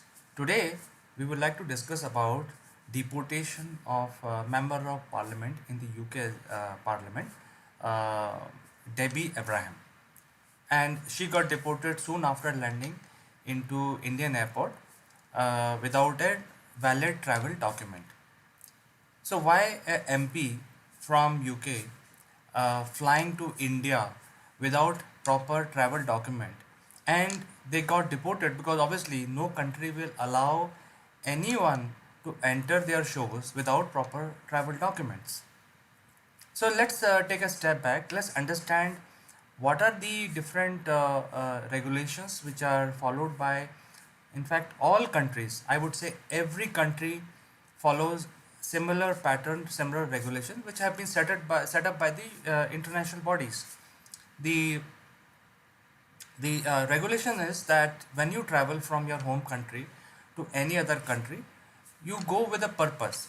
The purpose could be many purpose. The purpose could be recreation, travel, vacation. Purpose could be a short-term business trip, or a long-term employment possibility. So these are the 3 to 4 activities. There could be 1 or 2 more activities, like for example you're going on a research vessel, or you're entering temporarily because you are doing some research on a subject. So there are various classification which allows every country to get or welcome citizens of other countries. So when you get into even a tourist destination like Thailand or Mauritius, any country today, you have to always define, or you have to tell the visa officer that what is your purpose. Your purpose is vacation, and the visa officer will ask you for how many days you are going to live in my country, where are you going to stay, how you're going to carry on your take care of your expenses, and so on and so forth, because no country will have a situation where the people from other countries come into their country without a purpose. No country will allow. So that is how the regulations which are followed by every country today, whether it is large country like United States or UK or India or China, you have to have a purpose, because you are now going out of your home country to another country, which is called foreign. So now, why a member of parliament come to India without proper document? So obviously, the Indian visa officers will reject her entry because she does not have a valid visa. And the best part is the Indian authorities tried to give her visa. They said, yes, we will give you the visa. You are most welcome to our country. But tell us your purpose. Tell us where are you going to stay. Tell us who you are going to meet. So these are very basic questions. Anyone who's traveled even once outside from their home country to any foreign land should have answers to these basic questions. And see the arrogance of this person. She says, I don't know anyone and I do not know where I'm going to stay. I will find, but you give me the visa. So, so my friends, the point is how any country, a sovereign country, accepts this kind of narration and grant visa to somebody who comes without a purpose. After all, you are a UK citizen. You are entering a sovereign country like India. You have to give your purpose. You may be a member of parliament, but you should have a proper travel document. So I think this is where the situation is, and I'm aghast to see that there are people who are talking about that Indian government should have given her the visa. But you have to tell, you're a foreigner, you have to tell what is your purpose. Without saying what is my purpose, either it's a vacation or some business or some discussion, which country will allow you entry into their own, to a foreign person. So this is something which I wanted to bring to everybody's notice, and this is a discussion item. So I most welcome your comments, and I will try and reply to all your comments as quickly as possible. So as usual, I will see you tomorrow. Bye bye.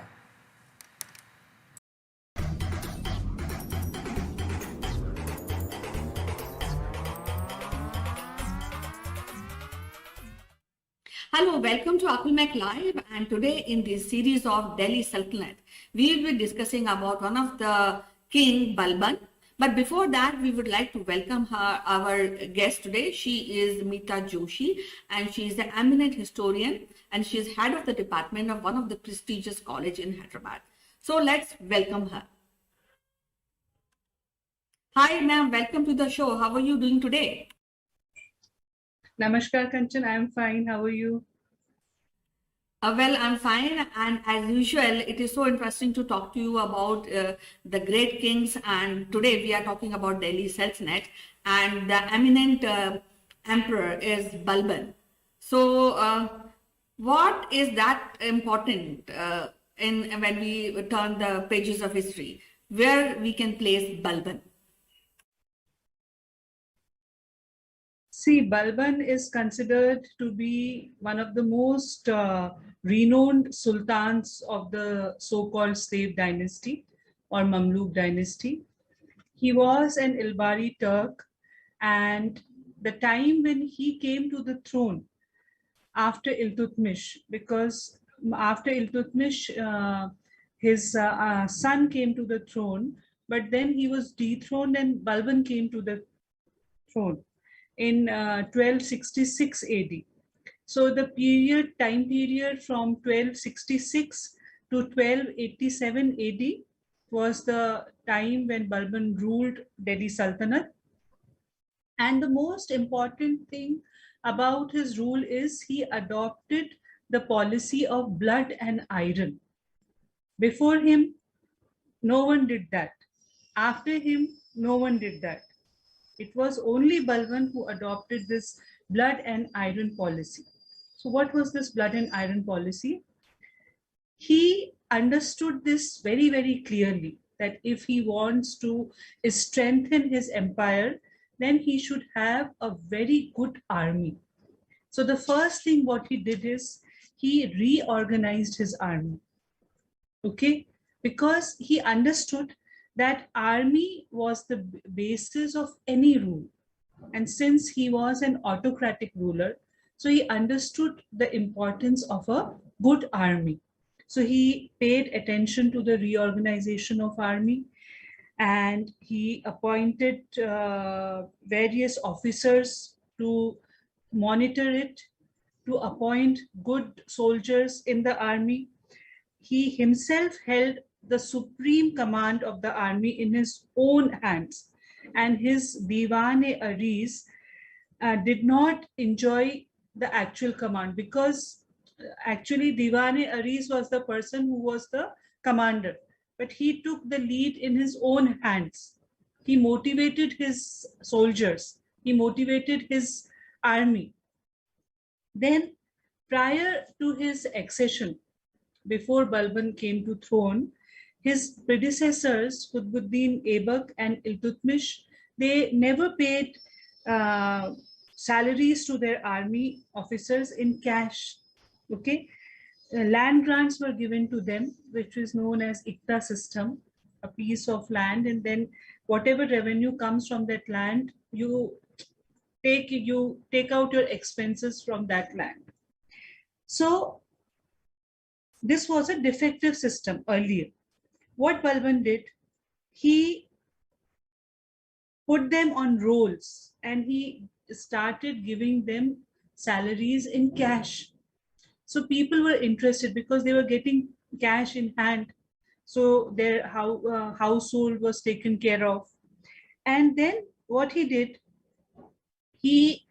the old people who were in army, he retired them, but he gave pension to them.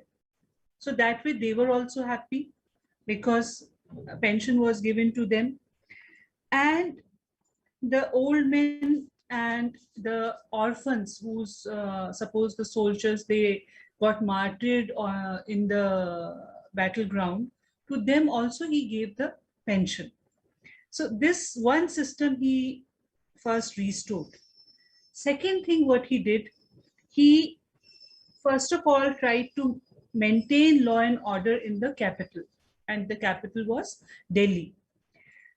He made sure that the people of Delhi, who were really afraid because of the foreign invasions which were happening again and again. So he, with the reorganization of army, he assured the people that you will be taken care of. This was one thing. Then he, first of all, he never wanted to expand. What he thought, whatever empire he has, let him restore it in a proper way. Let him strengthen it in a proper way. And for that, what he did, he appointed a system of spies, the espionage system. So anything, whatever is wrong in the empire, those spies came and informed Balban personally. So whatever discrepancies were there, they were rectified. Okay.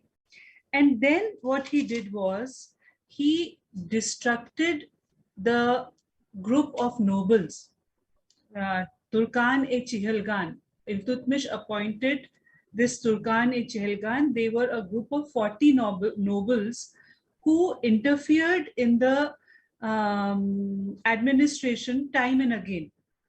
So what he did, Balban, what he did, he first of all destructed this group of 40, and he took the lead, took the charge in his own hands.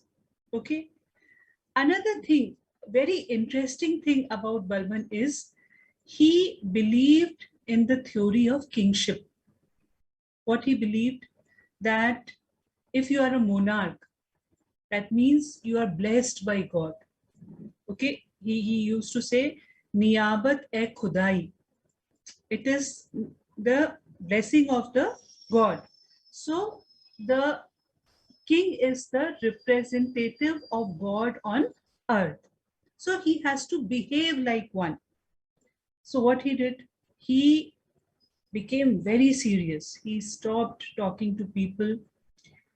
His court was such that it was full of pomp and show.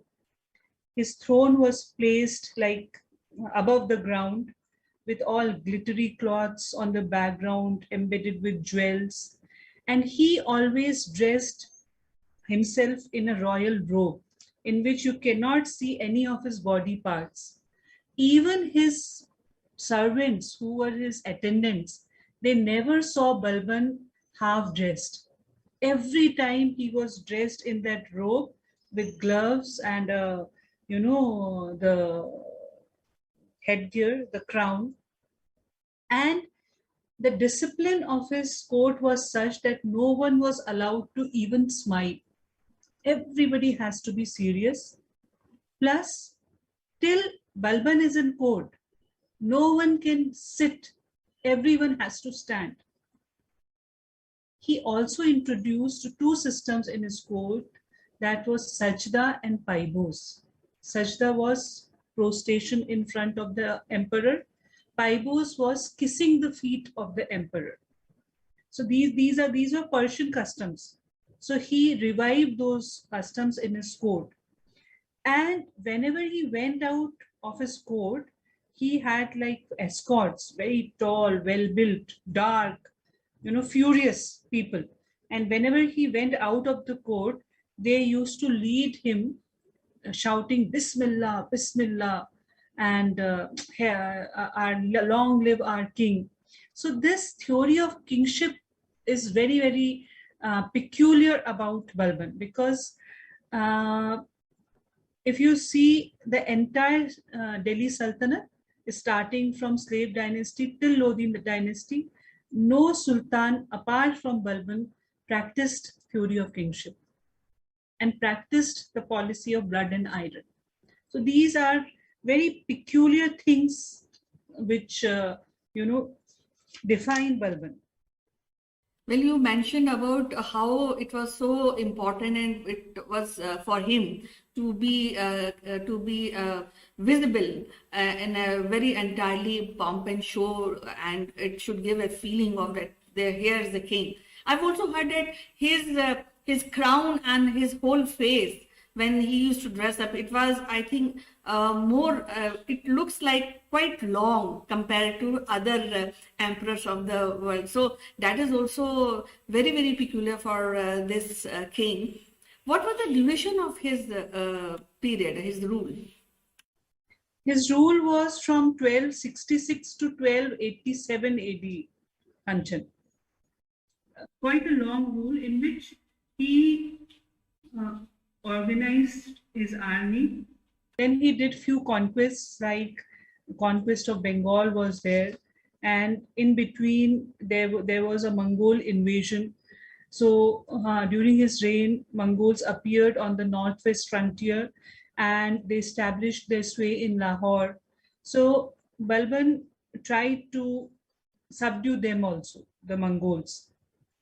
And apart from this, he was a patron of arts and literature, and because he himself was a learned man and he was very fond of music also, so he gave shelter to many literary personalities and awarded liberal grants to them for the development of education and literature. So not only a king, but he was doing these works also. And one more thing about him, he never expressed himself in front of anyone, neither joy nor sorrow, because in one of the incidents, his son passed away. Okay, and his son's name was, just a minute, Muhammad, I think. So when that news came, Balban was so serious that he did not even show his grief in front of his court. Though one of the slaves later, he said that he cried very bitterly in his room, but outside he never expressed any emotion, whether it was sorrow, whether it was grief, because again, he believed that king was the representative of God on earth. So he has to be, respectable, because people look up to the God. Same way people look up to the king. All these things are very, very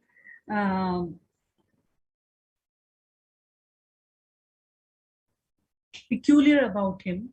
Another thing, he was a despot. His rule was despotic, that is for sure. And uh, he once he told one of his sons, his name was Bughra Khan, he told his son that kingship is the embodiment of despotism.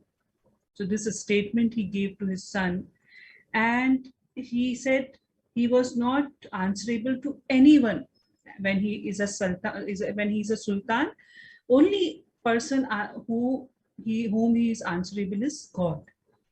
So that way he to prove his claim that he was from divine origin, and because God is divine, so he said kings are divine too.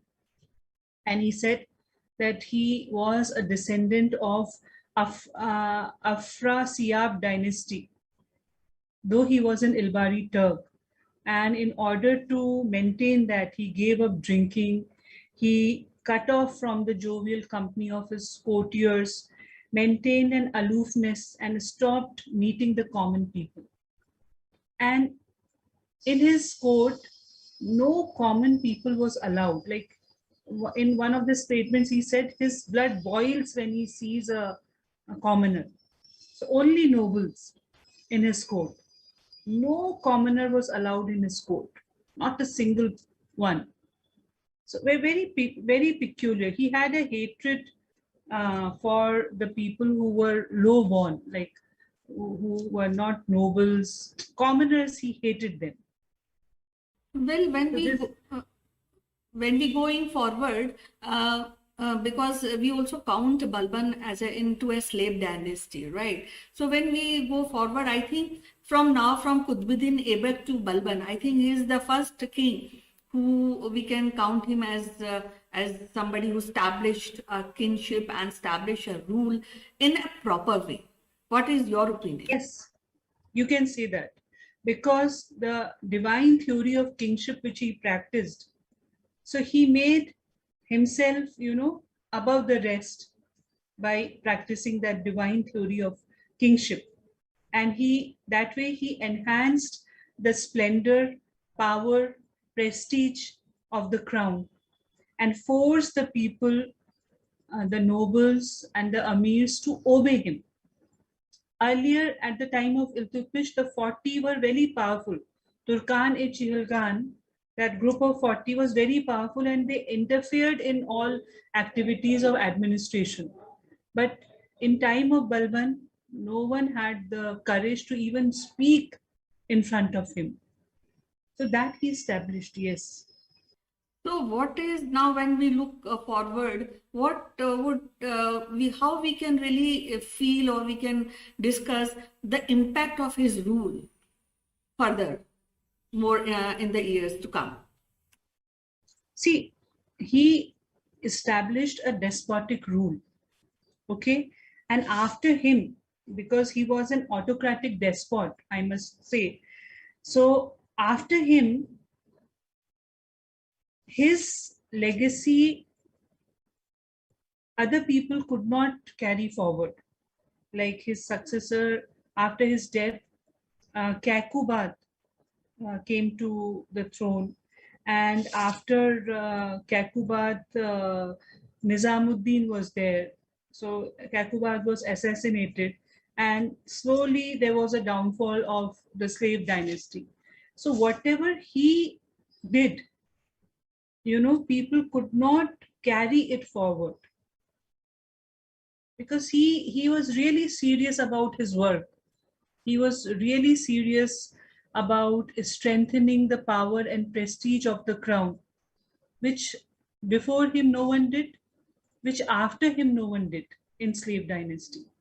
Because after him, the downfall of slave dynasty started. Because no successor was as able as Balban to carry the legacy forward.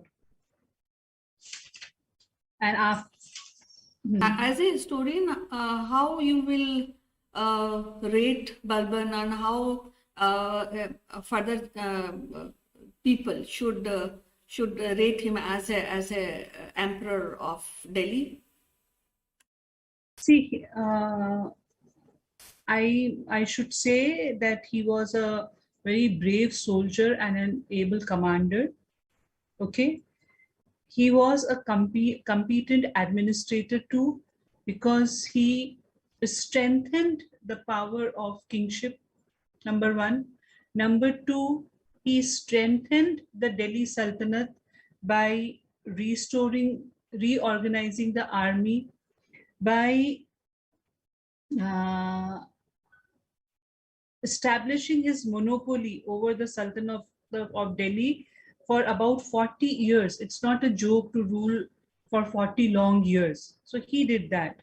And during this long period, he strengthened and organized the Sultanate by his policies. As I told you, the policy of blood and iron, the theory of kingship, the conquests which he did. So all together, if you sum up, though he had shortcomings because he hated common people, that is the biggest shortcoming, because when you are a king, you have to see everyone equally. But this discrimination he made, that no commoners were allowed near him or near his court. So, in spite of his weaknesses and defects, whatever he had, Balban deserves to be ranked among the greatest sultans of Delhi Sultanate due to his policies and works. Well, it was so interesting to talk to you and discuss this interesting emperor of Delhi Sultanate, and I'm sure that the viewers must have got an insight of this person. Maybe people may not be knowing about his kingship and the kind of person he was. So as usual, it was so great to talk to you, ma'am. We'll be discussing further about Delhi Sultanate. Till then, bye-bye and you take care. Thank you.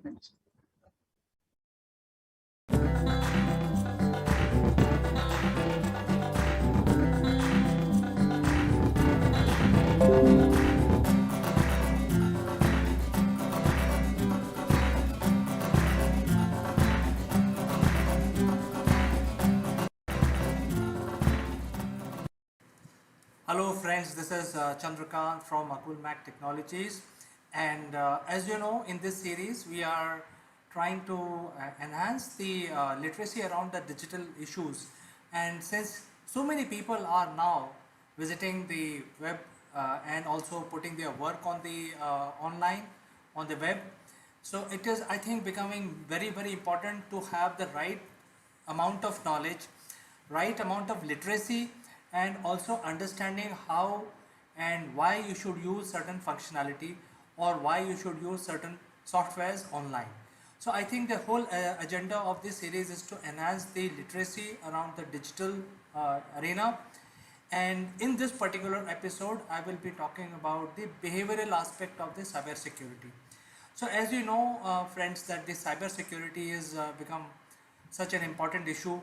There are a lot of cyber security experts which are guiding organizations, small companies, and even large countries on how to protect your assets. So that is a totally different line of thought, totally different science. We will not be covering the entire cyber security aspect of using the World Wide Web, but in this series, in today's episode, we would look at the literacy part of it and how a common man can be more literate and be aware of what are the threats looming around him, and what are the behavioral aspects of the cybersecurity which affects everyone. So that the people who are watching this video gets more literate, more aware of things, and they start following certain good practices and not invite trouble uh, to themselves. So as the cybersecurity subject concerns, there has been several attacks. In fact, the government of India has taken so many steps to prevent misuse of data of the citizens, either by the people within the country or even outside the country, and they have been giving a lot of advisories. In fact, some of you must be getting a lot of inputs from the telecom companies directly, saying that hey, don't share your passwords, don't share your OTP account number. In fact, the banks have themselves started saying that no one will ask for your secret identity numbers. If somebody of bank employee calls you to verify certain things, they will not be asking any personal data, because the personal data is supposed to be entered directly into the banking system. Nobody will ask for this information verbally. So there is so much of awareness being spread. At the same time, the behavior of our behavior, will put us in the threat. So if you look at the cyber security and the behavioral aspect of the cyber security is what we will talk about. So just in nutshell, if you want to look at the definition of the behavioral cyber security, it is the proactive approach to security in which all relevant activity is monitored so that the deviation from the normal behavior can be identified. So to explain this in much simpler language, say for example, if you are using your mobile phone in certain way, but so that is a safe method because you are used to using your mobile phone or your PC or your systems at home in that particular fashion.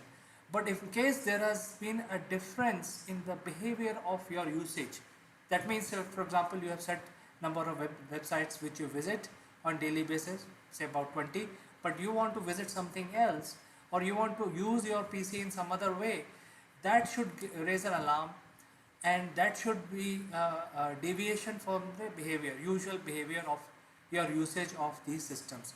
So this is what something that is a behavioral aspect of cybersecurity is all about.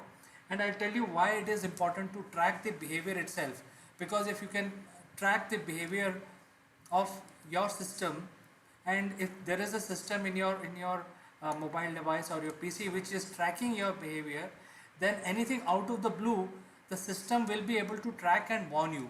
So if that step is taken without deploying too many expensive firewalls, antivirus solutions, or anything of the cyber security which cost money, if you just trap the behavioral aspect and out of the ordinary something happens on your systems, that should be a very good deterrent from you getting attacked.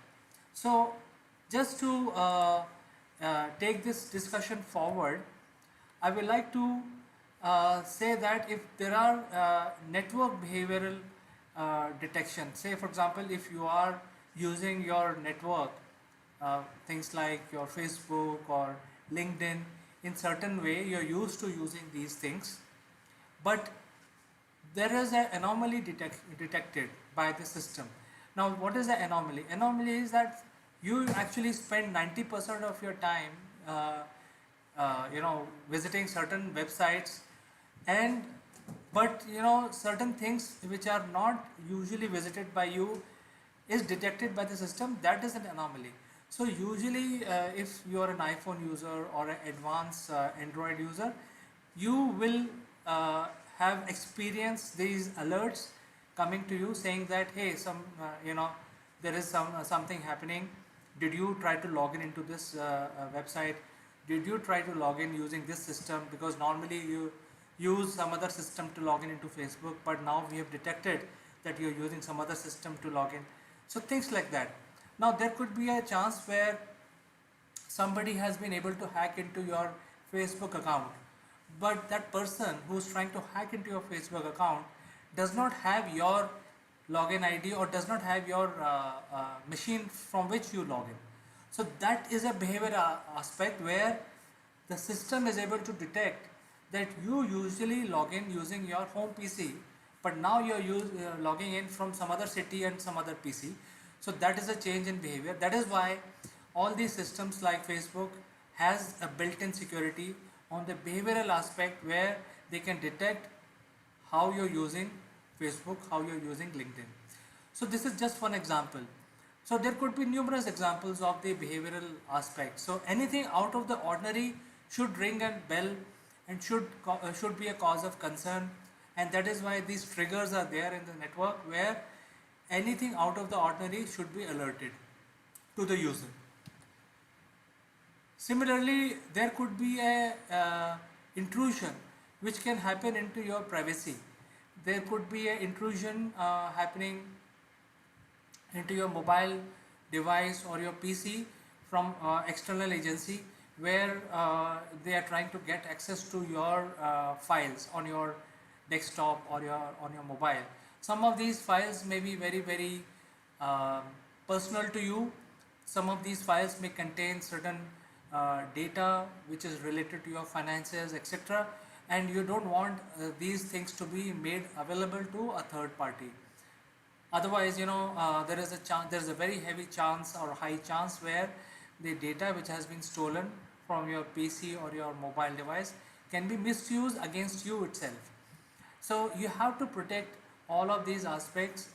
And if there is an intrusion, for example, a few days back, somebody was trying to log in into my mobile device from somewhere in China.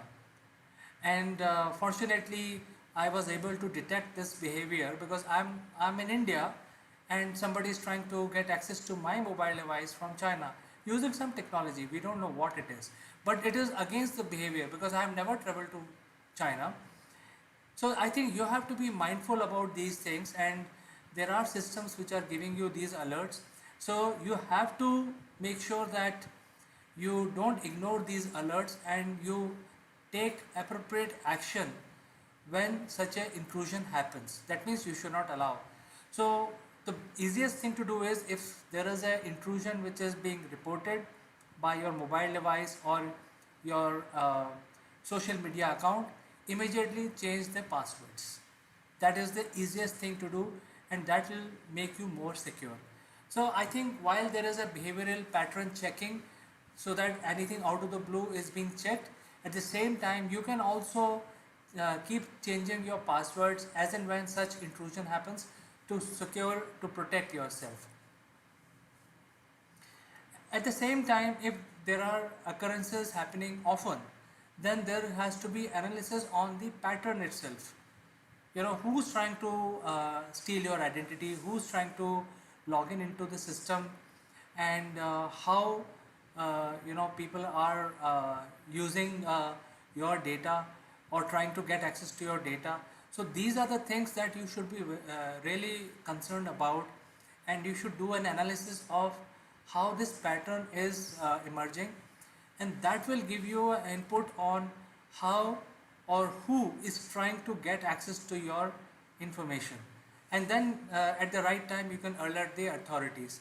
The IT Act or IT legal laws in different countries are very strict, and anything if you're able to detect the pattern and inform the authorities, the law will take its own course and will book the people who are trying to get into your mobile devices and steal your identity.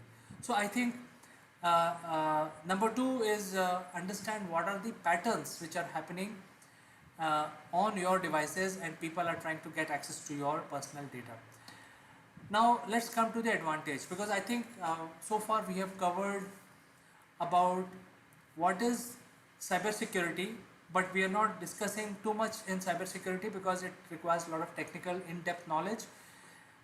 We are talking about the behavioral aspects of the security, and in today's world, if you are using some sort of a system, then you're definitely putting a lot of information, your photographs, your whereabouts, location, on the social media, and if those are the things which are being shared and somebody else get access to your location, your personal data, your photographs, your children information, the whole thing can be misused.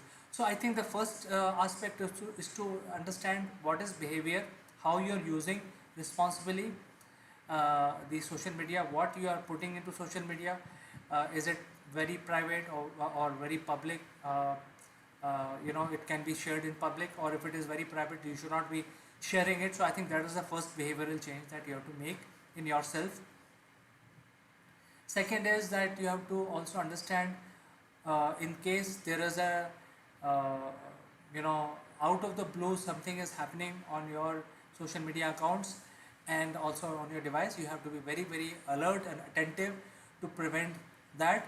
Number three, if there are pattern emerging of these attacks on you, then you have to understand who's trying to attack and notice the pattern, and at the right time, once the occurrence are more than 5 to 6 times on the same pattern, you have to alert the authorities. Now let's come to the advantages. See, these are very simple steps.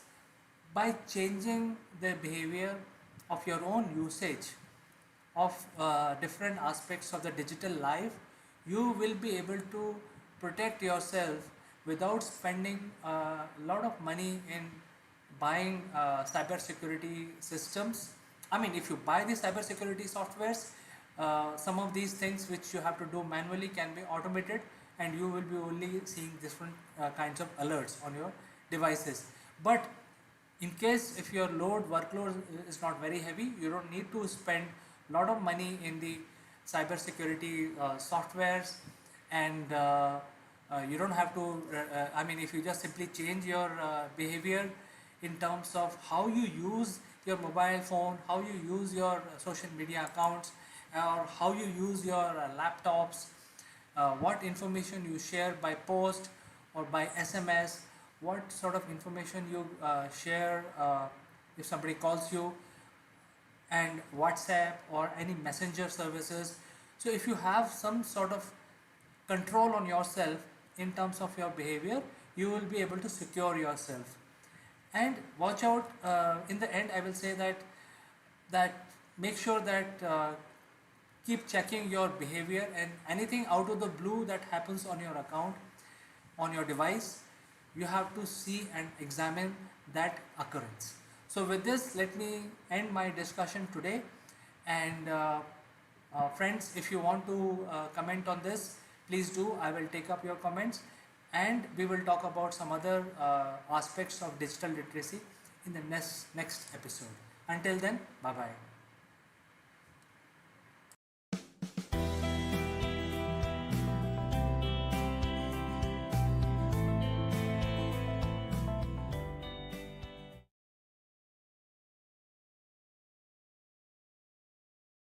Hello, I'm Kanchan Verma, and today in this series we have a special guest, Ritu Gupta, and we'll be discussing a very interesting topic. But before we start our topic, let's welcome her.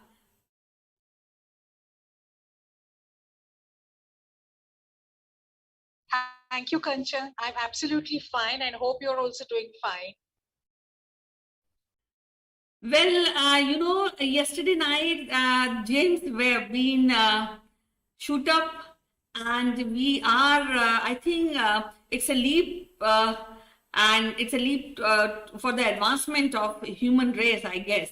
So what is your reaction on this, and how really you will feel when you will come across any alien species through James Webb? Well, I feel very, happy, and I cannot just understand because it's the space, the universe is still a mystery to us. So for me, James Webb Space Telescope, which has been launched by NASA in collaboration with European Space Agency and also in collaboration with Canadian Space Agency, to succeed the Hubble Space Telescope, which is already doing study about the astrophysics. It's something which is very mysterious very unique, very different, for most of us, because, you know, physics is still a mystery. And I understand that it is going to let us, the people of NASA will come to know about various things which are happening in the space, because the mission of this particular um, telescope, which is let in the space, is to basically study about the origin of life, is to understand about the formation of stars and planetary system. So I feel very great, and it's something very mystical for me.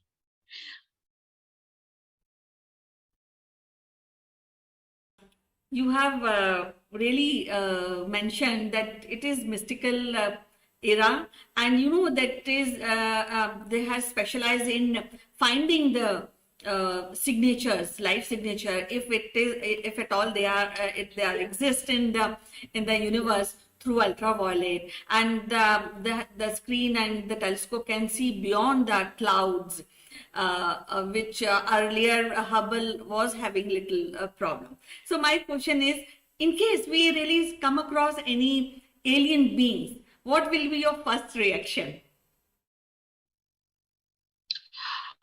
Okay, the first reaction, I'll be really very glad and surprised to know that, okay, we have been watching movies about alien, and we have been watching, foreign American series. We have been reading the comics and the stories, but actually, if aliens are existing, then, this is a very different and strange feeling. I would really love to see aliens.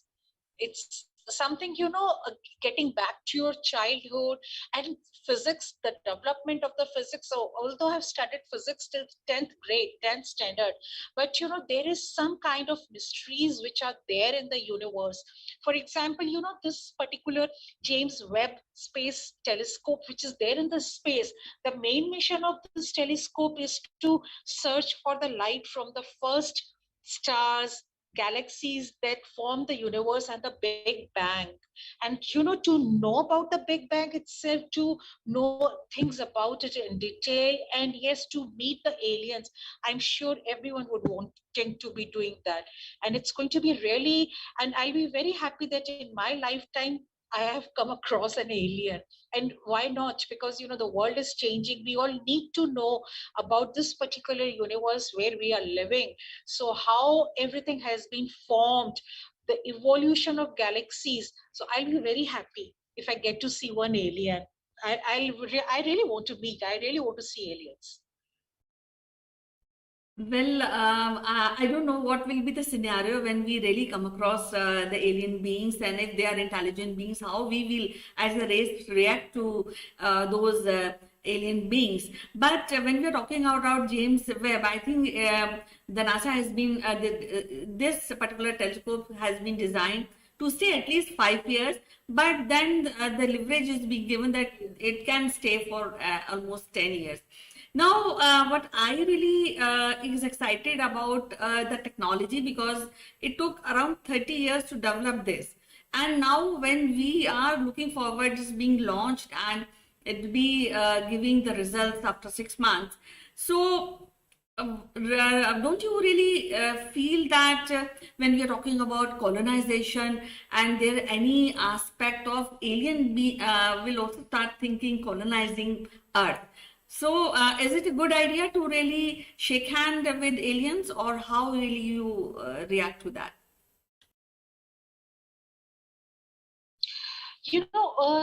Kanchan, people have been talking about the life on Mars and various other planets, and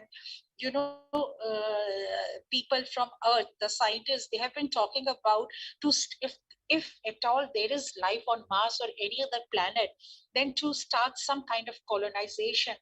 I personally do not really feel happy about it.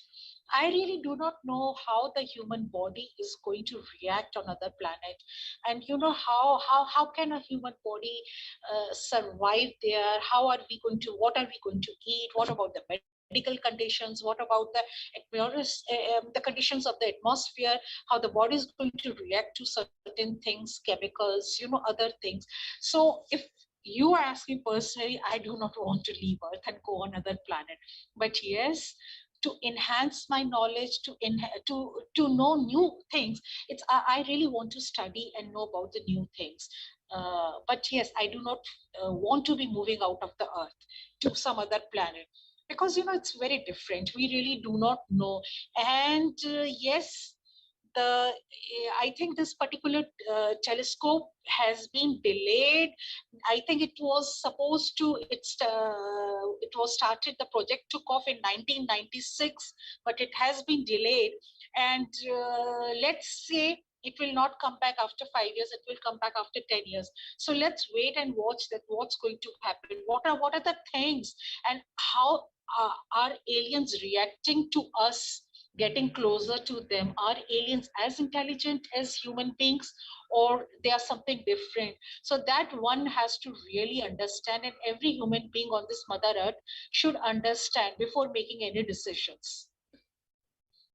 Well, you mentioned rightly, because we don't know whether there are intelligent beings out there, or they are, maybe the main aim is to really search the life formation, or life, is there life exists in the universe. So I think it's a great effort, and it's something which I think we should over the years will cherish, that we have been part of launch of James Webb. But apart of this, I also feel that I think it is like going into unknown and navigating, finding out new findings. I think that is very crucial and critical for human beings. What is your take on that?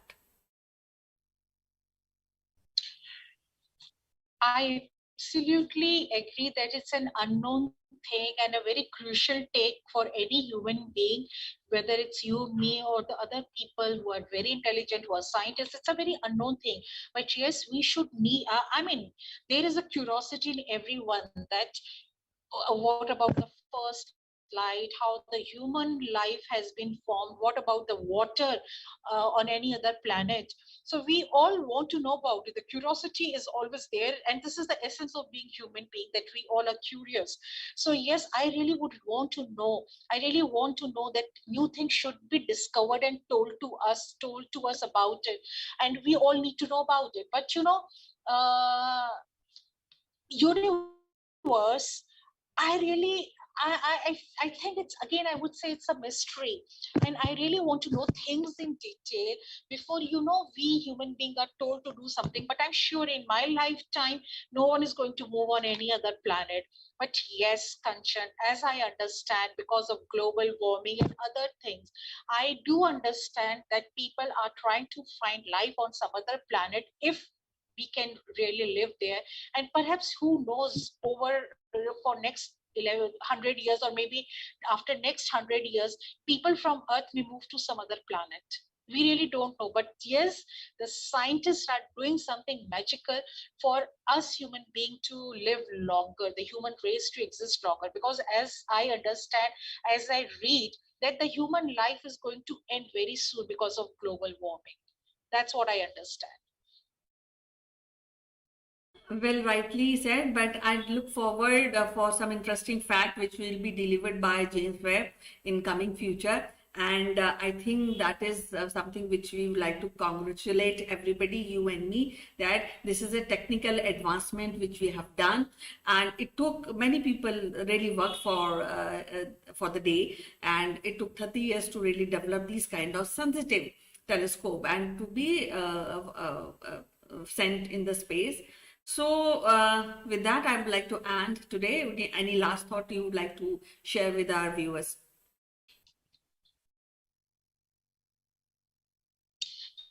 Yes, I also think that we all need to congratulate this entire team of this particular project, because it's in a way, it shows that how intelligent these people are, how intelligent the physics and the science is, how intelligent the human brain is.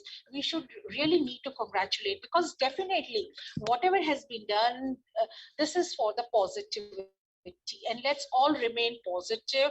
And we are going to get new results, we are going to get new knowledge also. So let's look forward towards the positivity, and let's definitely thanks the world of the physics. Thank you, Ritu. It was interesting to talk to you. We'll be meeting again with some other interesting topic in the future. Till then, bye bye, and you take care.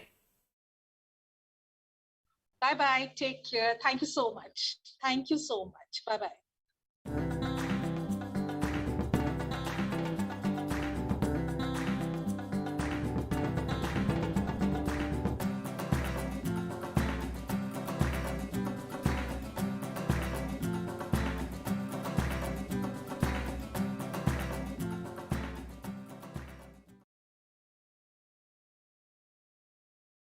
Hello friends, welcome to Akul Mek Live. I am Kanchan Verma and today we are taking you to a wonderful city. And to discuss this, we have a special guest on this show. So stick around to this episode till the end. You will get more information and you will enjoy this show.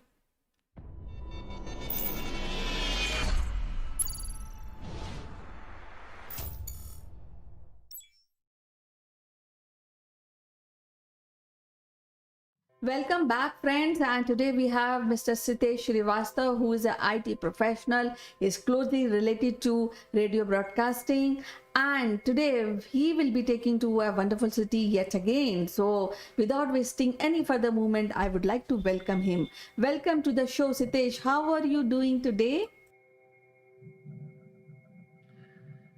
या कंचन, हमारा नाम भी सूरबा भोपाली है वही नहीं है? Oh my You must have God. guessed it.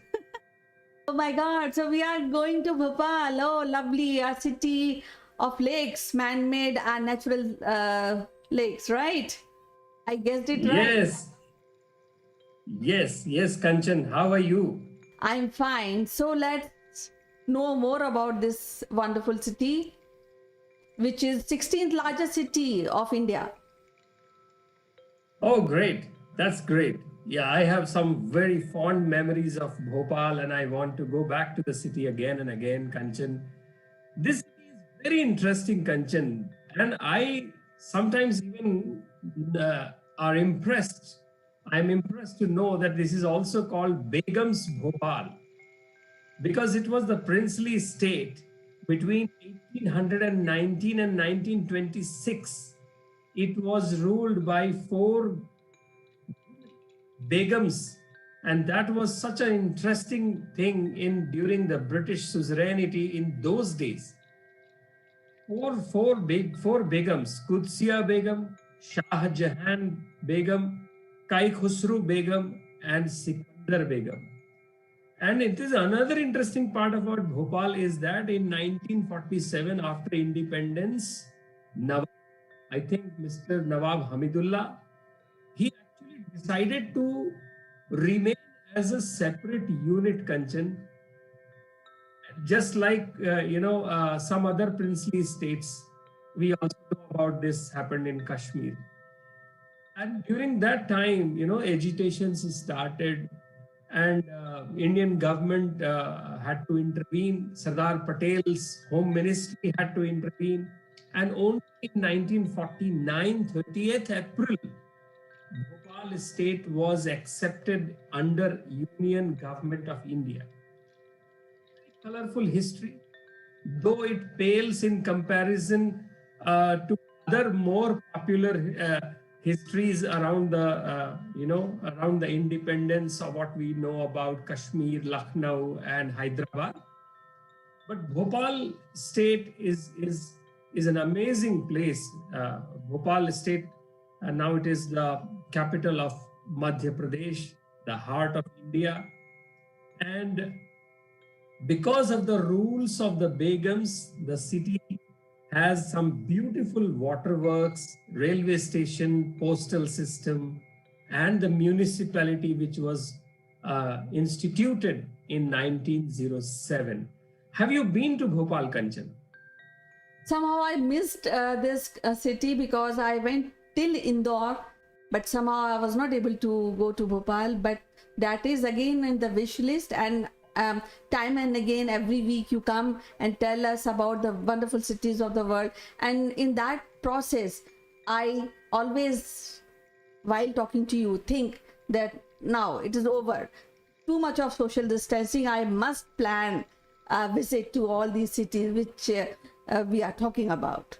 Yes. So what we are talking about Bhopal, and what are the places we can or I can visit?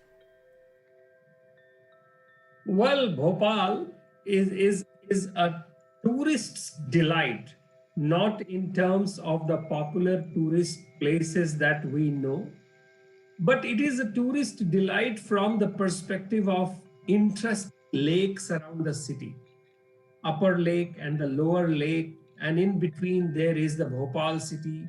One is the old Bhopal city, one is a new Bhopal city. And the old Bhopal city has got all the old world charms of the bazaars, the galleys, the alleys, and the markets, and the smell of the biryanis, just like your Hyderabad, Kanchan.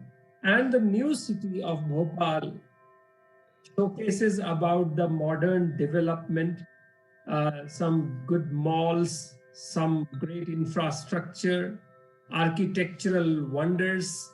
So it's a place where you find the old world, medieval world, and the modern world all together at one place. It's also a city with a great Hindu-Muslim fraternity, brotherhood that is seen in the city.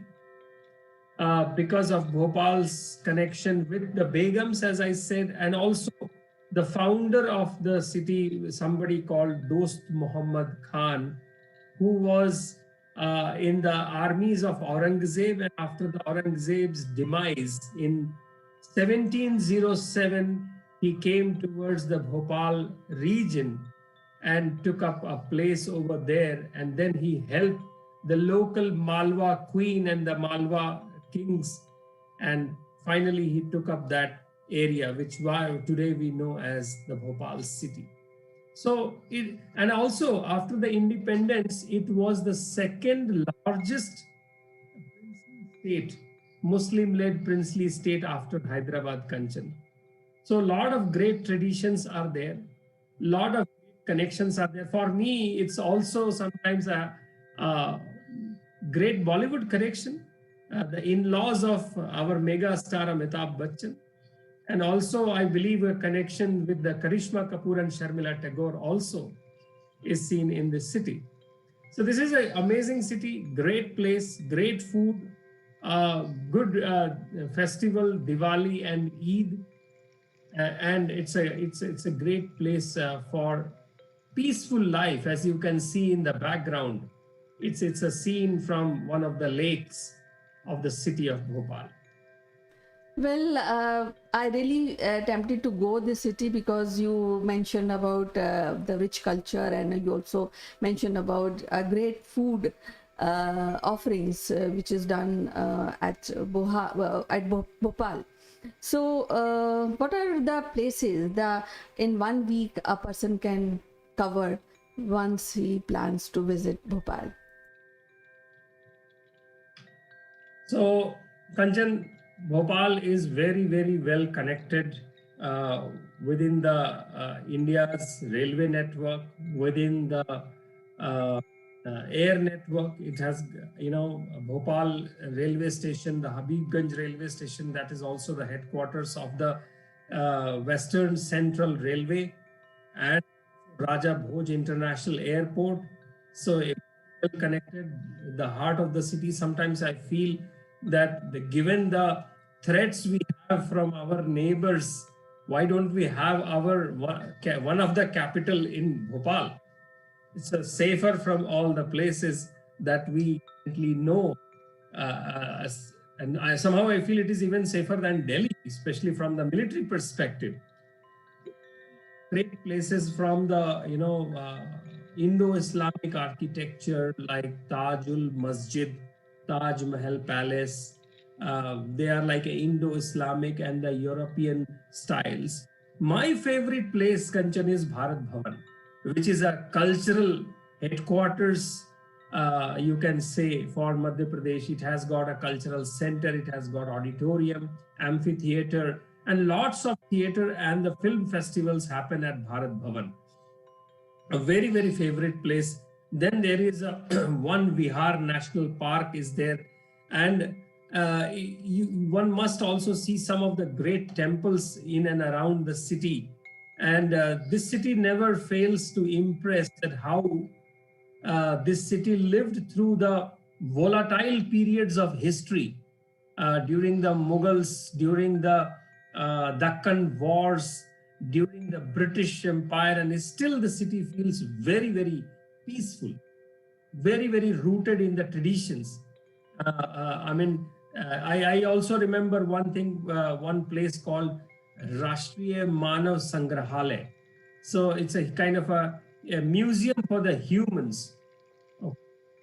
Bhoj Talab, largest man-made lake in India. Only city to be ruled by the Begums of Bhopal for over 100 years.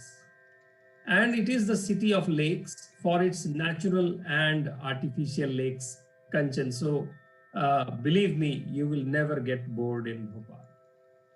Definitely, when you mention about the rich culture, I'm sure I can really visualize the kind of people on day-to-day basis, how they react to the tourists and how the strong connections they have with each other in the city. And I can very well visualize because I've seen it in Lucknow. So that is something which I really appreciated. Now, yes, rasgulla is one of the favorite dish in Madhya Pradesh. So what cuisine Bhopal offers to the visitors? Well, Kanchan, to be frank with you, I'm very, very impressed by the Mughal cuisine that I have tasted in Bhopal.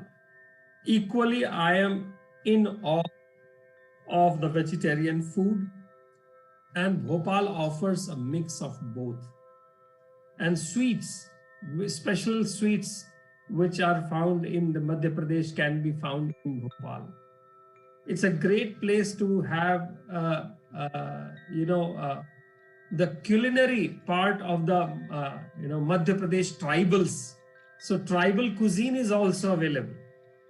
And therefore, Bhopal may not have been a culinary capital just like Hyderabad, but it has its own unique sweets, vegetarian and non-vegetarian food, and simple food. And one side it is very rich, especially on the biryani side. One side it is as what you call sattvic food that is available across the town, across the 80 square kilometer of the city. Bhimbetka Caves is a great place, 35 kilometers outskirts of Bhopal. It is a UNESCO World Heritage Site. And people also say, the legend says that Pandavas also chose it for their hiding in their exile period. And next time when I go to Bhopal, I will also try to visit Bandhavgarh National Park. Well, definitely I'll have all wishes that we all plan to go Bhopal and enjoy its culture, its cuisine, and visit places at Bhopal. So what is that one place which you really appreciate so that we can share your experience with our audience? Well, Kanchan, Bhopal is also a very modern city. It is home to one of the biggest industrial houses in the country, DB Corp, which is Dainik Bhaskar Group, also which is called Dainik Bhaskar Group. It's almost like a 17 billion rupees in business conglomerate. We all have a Manjul publishing house, which actually converted the Harry Potter series in Hindi. It's also a place for Bharat Heavy Electrical Limited plant.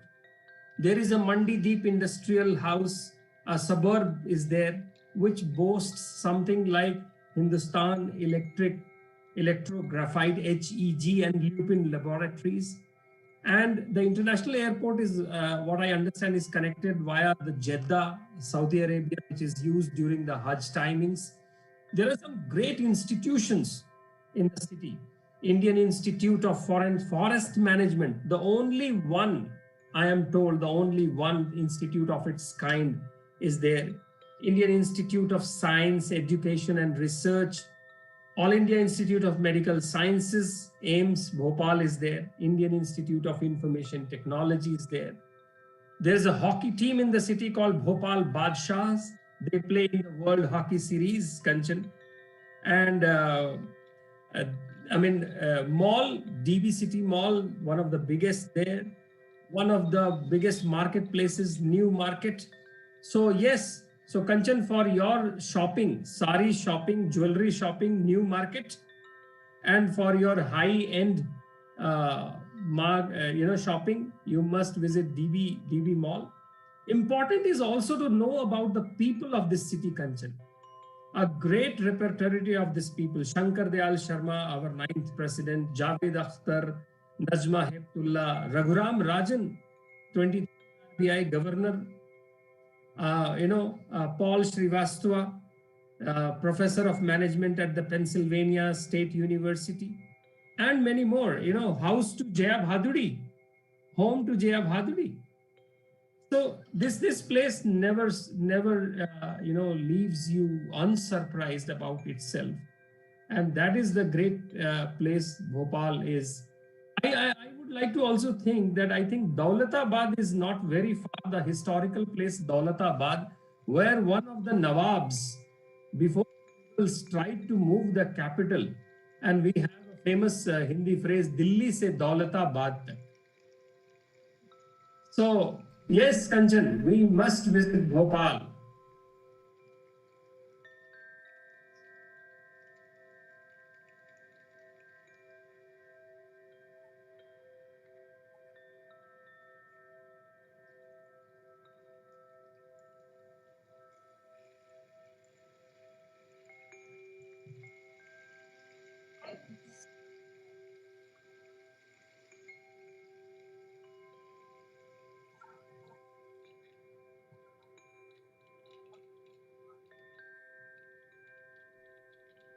How you As I said in the beginning, Kanchan, once again, हमारा नाम भी सूरमा भोपाली है वही नहीं है. okay? So that means you are quite impressed by the language and the way, the traditions of the Bhopal. So as usual, it is so wonderful to talk to you. Any last thoughts about Bhopal? Kanchan, the city is a promising city, modern city, but a peaceful city, Bhopal. So thanks for sharing your thoughts and your experience with this wonderful city, Bhopal. So we'll be meeting again with some other great city of the world. Till then, bye bye and you take care. Shabba khair, Kanchan.